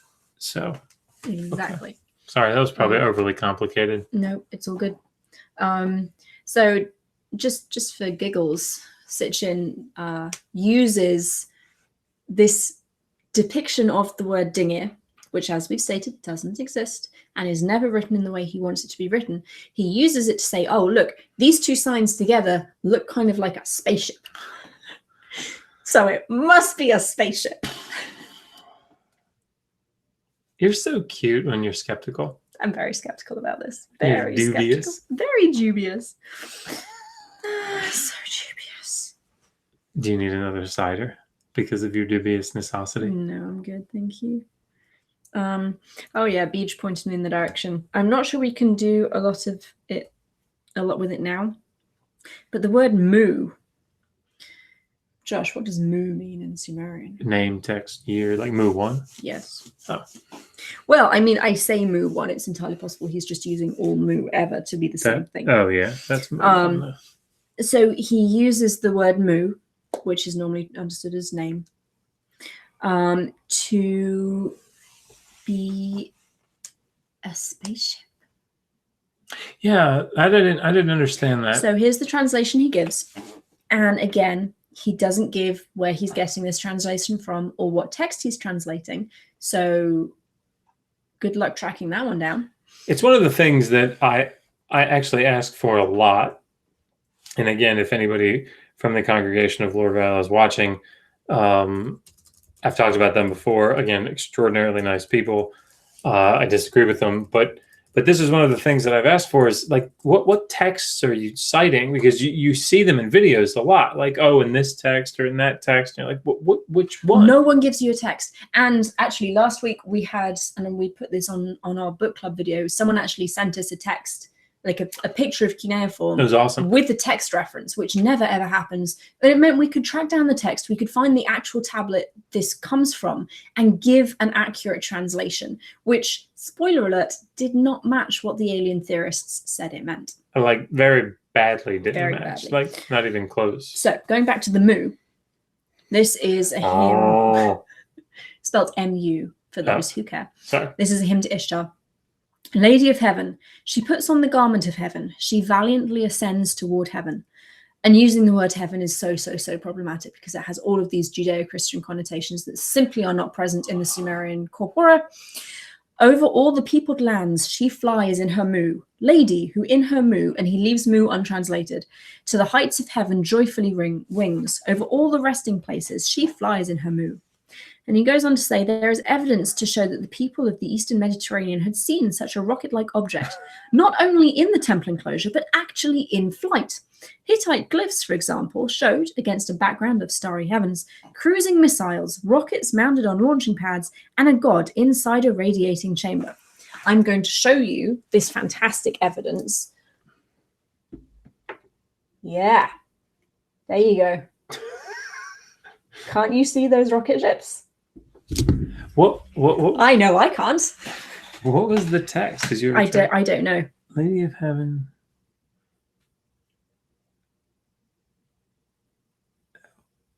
What text would that be? I don't know. And this is the problem because you're confronted with all of this evidence, and I know it's not true. I know it's a bad translation, but I don't know what text it comes from, so I can't track it down and provide a good translation. And if it's in Sitchin, someone somewhere has given you a good translation for it. It's been gone over by scholars who know what they're talking about. But finding it is really anyone's guess. Josh is going to try and work it out now. I mean, I don't know that I'll be able to. And actually, something that I remember Sitchin saying about moo is the translation of name. They're saying that moo is name, and that the gods spread their name across the land, and saying, well, this is clearly, sorry, the cats are going mad. This is clearly a bad translation because you can't spread a name. Metaphor? Maybe. I mean, ancient peoples pretty good at literature, had some great imagery, did well on the whole simile thing, quite good with metaphor as well. I mean, if they're talking about spreading a name, likelihood is that's what they mean. And actually what they're talking about is preserving their name for immortality, like Gilgamesh did, or spreading their fame so that people know about them and worship them, or are scared of them and don't fight them anymore. I mean, the thing that stands out to me is that if I'm thinking this through, trying to understand it, maybe like he would have approached it, reading it in the English and then looking at a Sumerian transliteration of it, which he would have been able to do. Mu looks like it is at the end of each sentence. Well, mu at the end of a sentence, and again, I don't have the... Oh God, is it the grammar? That would be amazing if it were. See, mu can be read in many different ways. Well, many, but it can be read in different ways. One of the ways is new 10, which means my. But they didn't always read it in U10. They sometimes read it. I think, if I'm remembering Falkenstein, Kramer and stuff, but it might have been mu. I have to go back and look. Anyway, the point is, if it comes at the very end of a line, it's probably new 10, which means my. It's the first person possessive suffix. So, oh, you know what this is? This might be an honest descent. Let me look. I've got it here. Oh, okay. That would be really. That would be hilarious. Because it might be a when I. Shannon's here. Hi, Shannon. We're really excited about Saturday too. Yeah. It's going to be fun. You like my hat? This is the 1,000 subscriber hat. We have a collection of 1,000 subscriber hats. As you can see, Pond is guarding them and possibly going to eat them. I'm not entirely sure. Kurt Cameron, no, it's a circular glyph. Oh, hang on. So Kurt Cameron is asking about the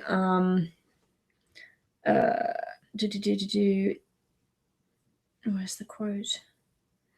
Yeah, I'd like to. I'll just have to do a little searching and see if he's asking about the flower of life in Sumer. Let me try and find a picture so I can check I know what you're talking about. Is that the rosette? Yes. Yeah, that's on the game of ore. Probably. Yeah. I've never heard an actual Assyriologist call it the flower of life. You're like so goddamn cute in these hats. You look like a beautiful Indiana Jones. I'll take that. You know, so, quickly. Sorry, it's a bad picture, but is that what you're talking about? We wait for a response to come through the computer. We will. The computer will tell us. You know, when I was in Syria, I excavated with an amazing group from Hopkins. And that's not what he's talking about. Damn it. This is quite the conundrum. I'm just going to search Sumerian flower of life. But, is it that pine cone looking thing at the top of... Okay, anyway, I'll let you guys figure it out. Sorry, this is going to be very boring for everyone else. It's just me showing a series of pictures. This one? That one? Looks like a cardamom pod. No, star anise. I don't know that that's what it is, but that's what it looks like to me. But on the way out to the tell every morning at 5 o'clock, you know, people have this idea that like archaeology, and for those archaeologists that are out there watching, you know, you will... Which hat do you want to wear? Whichever one you tell me to.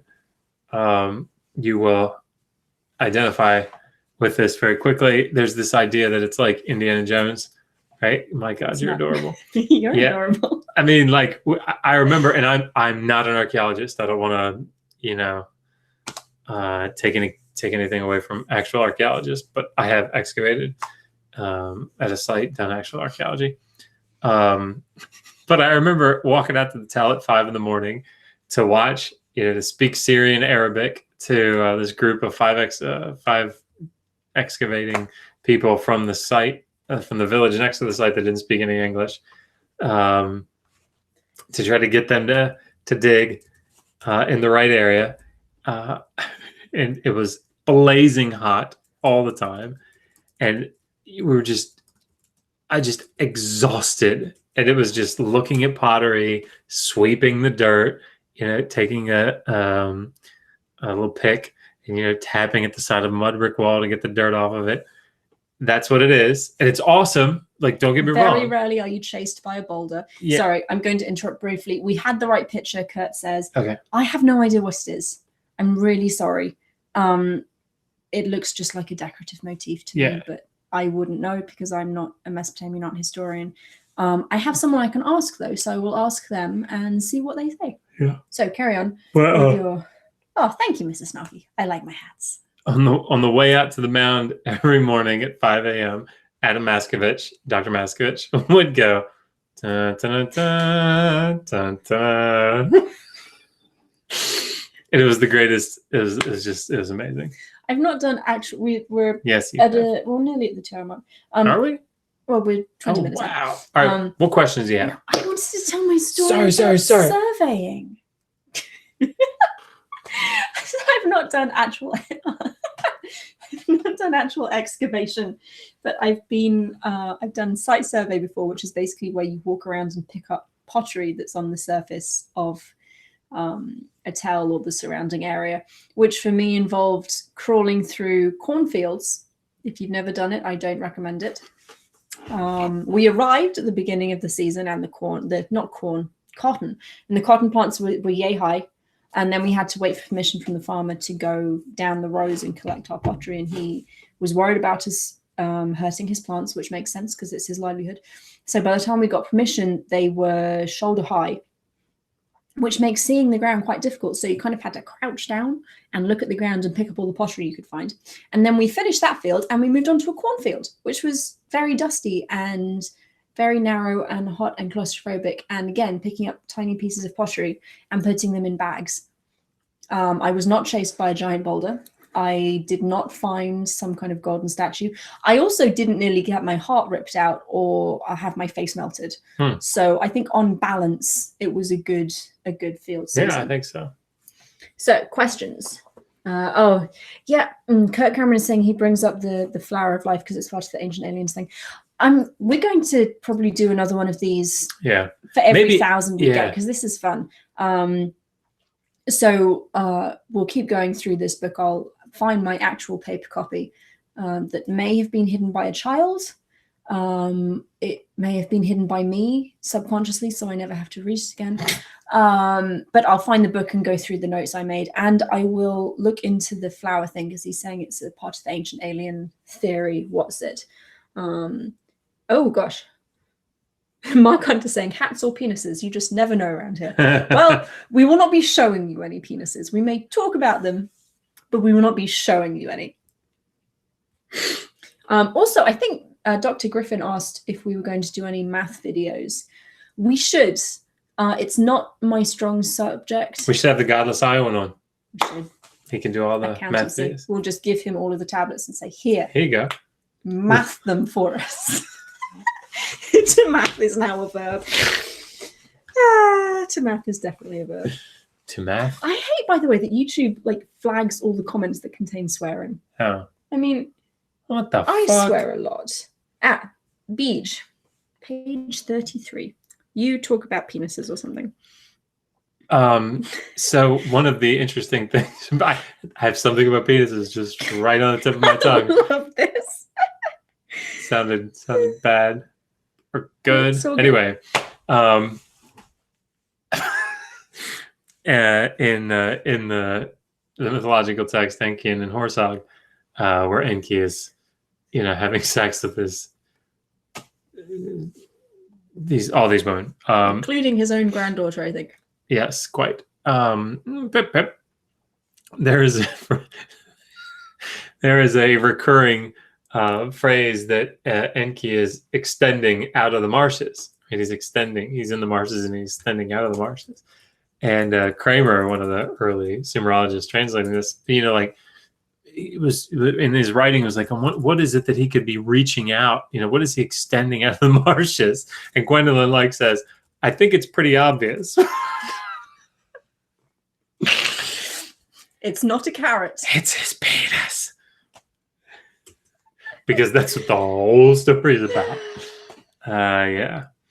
Enki, digs his penis into the reed beds. He ejaculates, and he makes rivers. That's what makes the Tigris and Euphrates rivers. And all of the baby gods. It is going to be so nice to do this series in It's going to be a lot daily of data. fun. There's going to be so many penises. YouTube isn't going to know what to do with it. Yeah, I mean, there are lots of plaques that. Bye, Kurt. He's going. Okay. Nice to have you. There are lots of plaques, probably apotropaic, or at least magical plaques that have variety of sex scenes. There are plaques that have single females, not single like almost single ladies, but like one female with just a disembodied, would that be penis? Yeah. Yeah. It's a dildo. Looks like a dildo. And Basically. she's having sex with it. So all this, stay tuned. It's going to be in the daily data. I really have to read about YouTube and see what I'm just allowed to like put. I think we're probably good. I mean, this is, as amusing as it is, this is a scholarly forum. We're not just, I mean, last week I did just yell penis for the hell of it, but this is about mythology and the ancient world and ancient beliefs, and it's not gratuitous sex. Josh isn't sure if this is gratuitous sex or not. How are we feeling? How you guys feeling? I mean, we got 35 watching. Let's do a little check in. 36. 36. You know what? I just can't. We have what? Sorry. How do I use Twitter? Work. So we have about 15 minutes before we go because the cats need feeding and will revolt. Yeah, we're getting a lot of out of context tweets going on at the moment. Given I don't know how out of context that was though. It says I have penises on the tip of my tongue. I don't know how out of context that was. Oh, Akos Eris is saying call them phalluses. It's more refined. It is. But isn't phallus the shape? It could be both. I don't know. It could be both. But we have, 15 minutes before we say goodbye and the hats go to bed and we feed the cats and then I go to bed. So if you have questions, comments, now is the time to bring them up. If we can, we will answer them. R. Nelson is wondering how ejaculate turns into a river. I suspect it helps if you're a god. Yeah, I mean, so if you think about the word Anuna or Anunnaki, as we talked about earlier, the first part of that is A, and A means water, but it can also mean semen. It can mean it's a fluid, but it usually means water. But it can mean semen. It can mean urine. So in that context, it's sort of a play on words, right? He ejaculated his semen.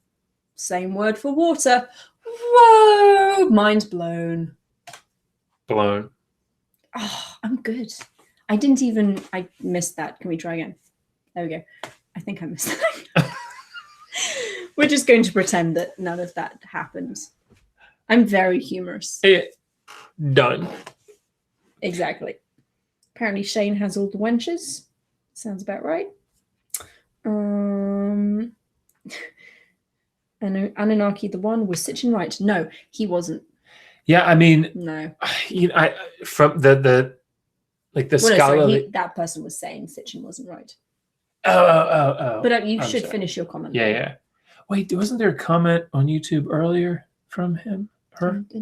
Maybe. Which I thought was I think it was a good comment. I will look. Anyway, sorry. Finish your thought. I don't remember what my thought was. Hi, Pond. By the way, Pond, if you guys don't know, Pond is named after, is it Amelia Pond? Amelia Pond from Amelia Doctor Pond Who. from Doctor Who, because of the red hair. Was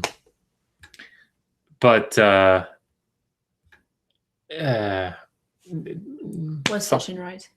Final thoughts. Was Sitchin right, Joshua? Yeah. I mean, no, I don't think so. And again, I tried to hold off reading the book. I was trying to stay unbiased and impartial, because I wanted somebody to have a fair shot at convincing me, as a Sumerologist, as an Assyriologist, that the ancient aliens thing could be correct. unfortunately, nobody took me up on it, and I really tried, really tried. Like I've emailed a lot of organizations. I actually emailed Sitchin's daughter, I think. Whoever runs his website. Yeah, I think it's his daughter, but I don't remember. And of course, the Congregation of Lord Royale. I've been interacting with them extensively. I still nobody from inside of the organization directly has agreed to come on and like live, discuss it. Thank you. I just can't remember words. So I broke down, actually on their advice, they said, you should read it. So I read the book finally. And no, I think there are a lot of problems. One is this, the same problem that I mentioned that Matt Powell had in that debate with Jackson Wheat. And that is that, while Jackson Wheat on the Heathen Hour is trying to stay very focused and very specific in his field of study, Matt feels completely comfortable going into any and every area, acting as it and making these bold assertions as if they're just fact, when in fact they are such complex issues that nothing that he's saying, you can't stand on anything really that he's saying. And that's what I see happening here, right? So in the area that I have an expertise in this area of Assyriology and broader Assyriological topics, these things are just wrong. Incorrect. They're just incorrect. They're very incorrect. They're either misguided, misinterpreted, or just plain made up. Yeah. In some cases, some weird combination of all three. Yeah. So I would say, my opinion. I would say be dubious, right? Charles Denny is saying Sumerian was an isolate language. Do you believe it might be related to any language family? It is a language isolate, and I don't know. Yeah. I don't know enough about linguistics to really be able to say that. You get people occasionally saying, oh, it's like Hungarian. We had someone say it's very similar to Mandarin. I don't speak Hungarian or Mandarin, so I can't comment. That being said, there are people that their studies have been done. There's nothing out there yet that is comparable. Doesn't mean it's impossible. No, of course. But I mean, it's still an isolate. It's still considered an isolate. It's a good question.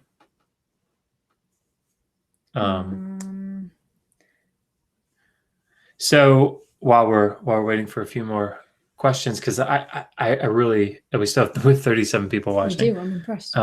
You guys are incredible. I just want to recap why we're here in case the title wasn't clear. We're here to watch ourselves and this camera wearing these beautiful amazing hats. And for the next 1,000, we will come back to Sitchin, and we will have more hats, possibly the same hats. Well, I will have a dress. I think we've established. Okay, Josh will have a dress and a hat. I have to wear a nightgown. Well, I mean, godless silence, so that's wear evening a nightgown. Gown.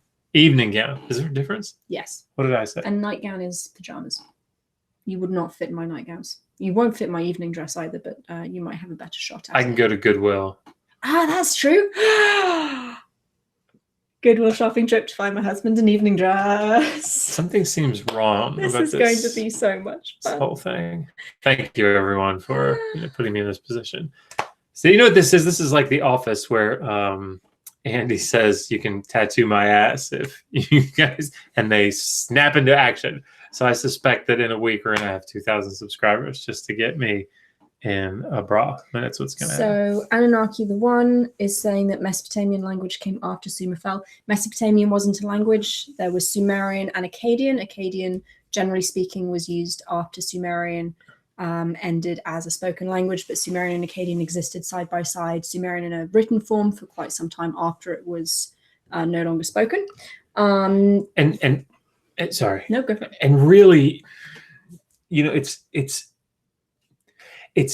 easy to speak casually about like Sumerian culture and then Akkadian culture, or the Sumerians did this and then the Akkadians did this. It's not that simple. From an ethnic standpoint, it's really difficult to even know, is it an invasive culture? Is there another culture that invaded? I mean, it's all very complicated. And so what you probably end up with is this amalgamation. If there was a distinct, and this is debated, right? But if there were two distinct Akkadian and Sumerian people groups, ethnic groups, very quickly there's probably this amalgamation where trying to draw this distinction, who's a Sumerian, who's an Akkadian, becomes very, very dicey. And we don't even know definitively when Sumerian died as a language. I think it was probably somewhere around the end of the 3rd millennium. But we don't know. It's all it's difficult. It's very complex. Theo Mackie is saying, what's the funniest thing you've ever read about ancient civilizations? Do you mean specifically alien theories or just generally amusing things? Because I read something on Twitter that was retweeted by a classicist, so I feel quite comfortable saying it's probably true, that apparently Greek athletes had to tie their foreskins closed before they competed. We're back to penises again. I don't even know how this happened. Greek athletes had to tie their foreskins closed, maybe, because it was shameful if the head of your penis was on display. So they tied their foreskin closed. And apparently Roman gladiators used metal clamps instead of bits of string, which puts the insanity, physical exertion of gladiators just a little bit higher than I had previously. That makes me want to weep and then die. What are some of the parallels between Hammurabi's code and the law of the Torah? Okay. That's your one. Yeah. So, couple of things, and actually, I to preface this, I was listening to if you want to call it this, a debate between somebody at the Bible thumping wingnut, which I think is a ridiculous show, and Skylar went on there, and Skylar Fiction, my good buddy. If you haven't checked out his channel, please do so. He's fantastic. We have 40 viewers. Anyway, that's amazing. And they kept saying you have to think about the law in the Old Testament as a code. It's a code. It's not a code, right? And there are plenty of articles that I could direct you to. Jean Baltereau wrote probably the seminal article on the law code of Hammurabi, but people have been talking about this for a long time. Code, and I'm not a legal expert, but this idea that it's this this system that covers every aspect in in other words, it's not a code in the sense that it could just be you can go to it to find broad application for any circumstance, right? That's not what these things were. These were case law, right? These were things that Hammurabi. Let's take the stele of Hammurabi and the text that's on there. These are decrees. These are cases that Hammurabi dealt with, and he lays them out to show that he is a just king, right? So when you come to the Old Testament text, I'm not trying to say that the Pentateuch is it like a carbon copy or is doing the same thing as the stele of Hammurabi. That being said, there are direct borrowings from it, right? The influence that the stele of Hammurabi and the laws of Hammurabi had on the Old Testament text can't be understated. Understated? Overstated. Can't be overstated. I guess it probably could be, but nonetheless, there are a lot of connections between these things, which is unsurprising, right? The law code of Hammurabi, or whatever, put it in quotes, was a subject of scribal training, after the stele was written. So the idea that Mesopotamian legal codes, legal texts, Middle Syrian laws, for example, I'm going far afield. Anyway, yes, definite connections between them. But the code, the legal text in the Torah are probably doing something, I would argue, different than the code of Code of Hammurabi is doing. So it's a good question. A definite intertextuality. I'll say that. Definite intertextuality. Oh, okay. So Theo Mackie wanted to know something funny we've read about the Sumerians or the Akkadians. Apart from all the penises? I mean, like, there are funny literary stories. I like, and this is Akkadians, and it's not really like a funny civilization thing. It's just a funny thing in a letter. And I swear I bring this up every time I'm on camera. The Amarna letters between the kings of the Near East and the king of Egypt. There is a letter from one of the Akkadian kings saying, I was sick last week, written to the Egyptian pharaoh. I was sick last week. Why didn't you visit me or send me a get well soon gift?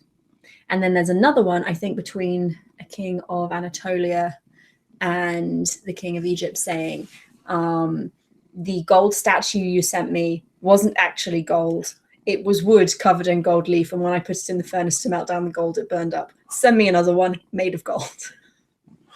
Yes, some screwy stuff that goes on. I enjoyed.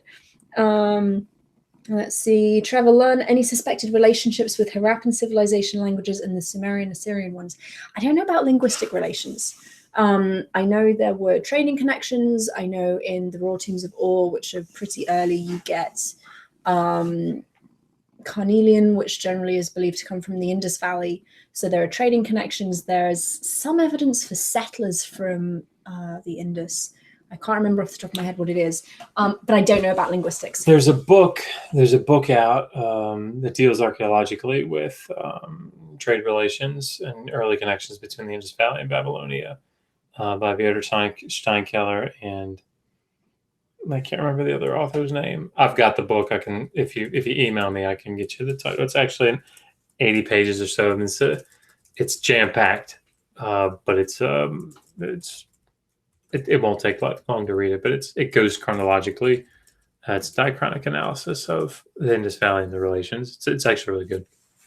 Theomaki again. What was the cosmology of the Sumerians and Akkadians? Do their myths have anything that can be interpreted as some kind of cosmology? Oh yeah, well, tons. Tons of cosmology. So lots of water. Yeah, I mean, as you'd expect from a civilization that depends on rivers. Yeah, I mean, so it's actually similar to just general ancient Near Eastern motifs. So Genesis 1 deals with primordial water. This is a motif that shows up in Mesopotamian texts, Mesopotamian cosmology as well. I mean, there are tons that you could get to. You cited Enuma Elish. Enuma Elish is late second millennium Akkadian mythological text that talks about the ascendancy of the god Marduk over the other gods. And of course, it's called the Mesopotamian, one of the Mesopotamian creation texts. It's not, creation isn't really the focus of it, but there are a lot of things about cosmology, cosmic geography. There's all kinds of stuff, and maybe I think we've done some daily data. There's a couple. Yeah, we should do more. We should do more. That's a good question. We're having a couple of people say that they're making us wish. We're making them wish that they did Assyriology. Mrs. Snarky said, no, actually, Mark said it's never too late. It is never too late. That is why we're here. And Wildheart666 says we make him or her regret not studying. Josh didn't study in high school. Yeah. I mean, this studying is a relatively recent development for him. Yeah. My grandfather said when I joined the Air Force when I was 17 and got my bachelor's degree while I was on active duty, and then got my master's. And when I graduated with my master's degree, I'd been accepted to go to Hopkins. He said to me, I was hoping that you'd make it as far as hanging off the back of a garbage truck. That's what he was expecting from me. It's probably a little dramatic. A little dramatic, but still. No, I didn't study much at all. Sorry. You're really good at this. Thank you. Keeping up with people in the chat. There we go. Is it true that the creation stories of Marduk inspired the Ionian natural philosophers? I have no idea. But that would be really, really interesting. I'm going to say maybe. But it couldn't. It might not be as well. So it really could go either way. Okay, Anunnaki the One. I come from Iraq and I must ask your opinion on this. Do you think Assyria was an empire or a kingdom? Which particular branch of the Assyrian Empire are we talking about? Do you mean the first one with Sargon the First, or the Neo-Assyrian Empire?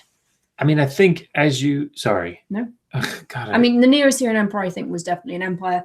I'm not sure we can call it's often called the First Empire of Agaday.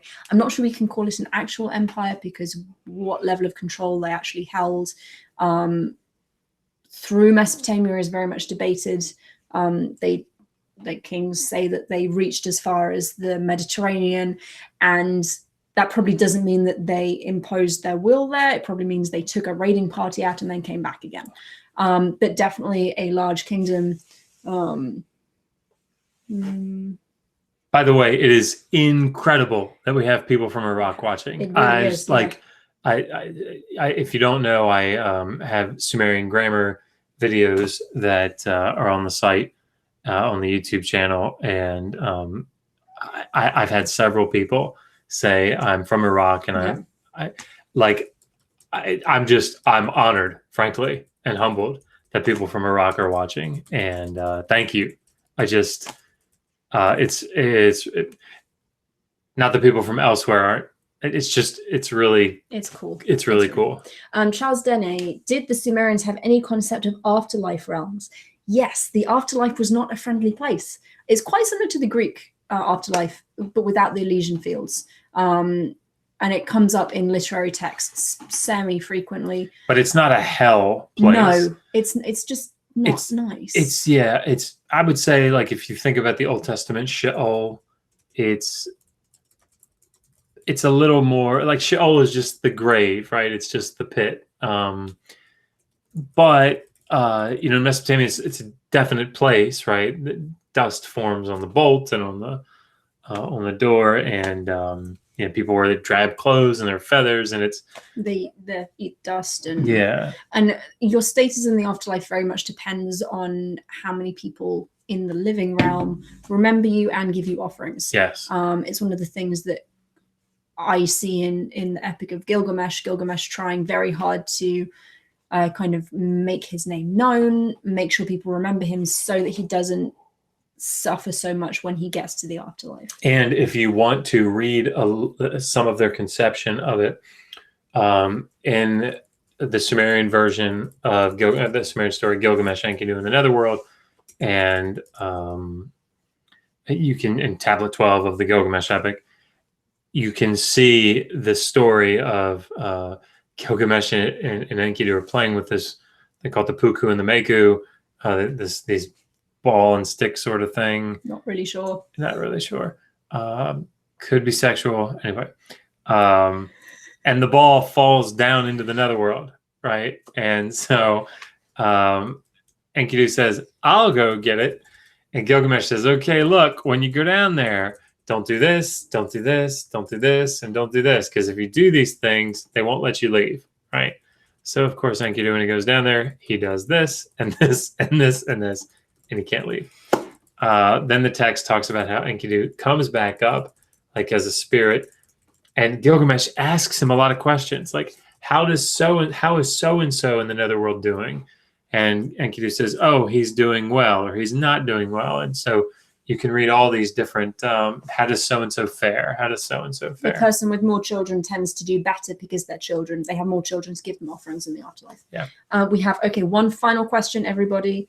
And then we are going. You guys are amazing. You are amazing, but I have to sleep. This has actually been a lot of fun. So it really has. So, do Assyriologists and Egyptologists work together to fully form the history of the Near East? Have you worked with any, and are you guys friends with Egyptologists? Yes, yes, and yes. Dr. Maggie Bryson, if you go to the Non Sequitur show, I'll put a link in. Dr. Bryson has done 2 interviews now, I think, and she's incredible. And we have a lot of Egyptological friends. So the way, sorry, just quickly, the way Yeah, sure. our doctoral program works, the department is the Near Eastern department. That includes Hebrew Bible and Northwest Semitic students, Assyriology students, archaeology students, and Egyptology students. We all take classes together, not always the same classes, but every student there is required to complete a 3-year historical. Every student is required to complete a 3-year history course, which involves. I thought you were going to say Egyptology. I thought you were going to say them. I was going to be pointing, and then you just said 3, and so then I counted to 3 because I'm very smart. So, well, let's do it now. The Egyptology, Mesopotamian, and Israel, like Syro-Palestinian history. We all have to take those classes. It's a 3-year cycle. We're all friends. We are all friends. Like this. Like this. Sometimes we get married. Sometimes we get married. Actually, there are several people who found their spouses in our department. So yeah, we get to know each other very, very well. We work together. In some cases, we live together. You go on excavations together. You do research together. Go to conferences together. You drink coffee together. You drink a lot of coffee, and sometimes things that are more alcoholic than coffee. Yeah. So yes, we are friends with many Egyptologists. We see them less because we moved away from school and we're not in classes anymore. But they are our friends. They are wonderful people. And they are who we go to if we have questions about Egypt. And I'm putting a link in for Maggie's videos. While you're doing that, I'm going to go ahead and wrap this up. In April, I think it was, I did an interview on the Non Sequitur show. Megan was in the live chat, which I didn't expect. And you guys just kind of embraced us. And I remember Steve McCrae asking, so when are you going to start your channel? And I don't know, Steve and Kyle have just been absolutely incredible. All of you have the Godless Iowan, Miss Snarky, Rez, just, scholar fiction. I mean, you guys have just been absolutely incredible to us. And I know we haven't been here for very long, but you just pushed us to almost 110. We're over 1,000 subscribers now. And we wanted to come on and just say thank you and to celebrate you guys getting us here. And we're here for you. And obviously this is my part-time thing that I do. And Megan doesn't have a lot of time, but given the nature of what we've studied, it's kind of something that we can produce in a way that's not exceptionally taxing to us. But it's a lot of fun. You guys are fantastic. And thank you. Thank you. Really, thank you. This is, I love that we get to do this. And That's before amazing. we go, Beej is amazing and posted again, because I always forget, October the 13th at 2:30 p.m. EST, we will be talking to the wonderful Dr. Jens Nosroff about Göbekli Tepe, which was not built by aliens. And he will tell us why it wasn't built by aliens, possibly who built it, how they built it, and what it means. So before we go, just remember, we're not monetized yet or anything. I think we have to get another 200 viewing hours, something like that. We have to get 4,000 viewing hours. I think we're at 150,000 minutes now. I think we have to get to 240,000 minutes anyway. But you are putting us there, and we're getting some really lovely comments in the chat, so thank you very much. So but that being said, we have a Patreon, and the Patreon, every bit of it plus what we make up goes toward funding a summer research project for a PhD student that you will pick, the Patreons will pick. And we want to be able to do that next summer. I think we're up to like $76 a month in Patreon people. So thank you all. It's absolutely fantastic. So if you can donate to Patreon, or PayPal. if you can't do something every month, donation, great. PayPal it goes right into the same fund. digitalhammurabi@gmail.com. And I know that Patreon takes like a percentage or something. So we decided that whatever Patreon takes, we're going to make up the difference out of our own personal funds. So if Patreon takes, $200 out of the 2,500, We'll kick in we'll kick in $200 so that every penny that you give goes directly to it. To the place it should be going. So on that note, we should go. Like, subscribe if you haven't already. What's the subscriber count? We are up to 1,007. You guys are just fantastic. Thank you all very much.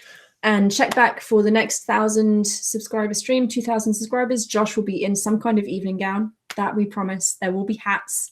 There will be more caps. There will be more Sitchin. Yeah. And possibly more alcohol, because we all need alcohol. We need it. For Sitchin. Until next time, resist poor scholarship.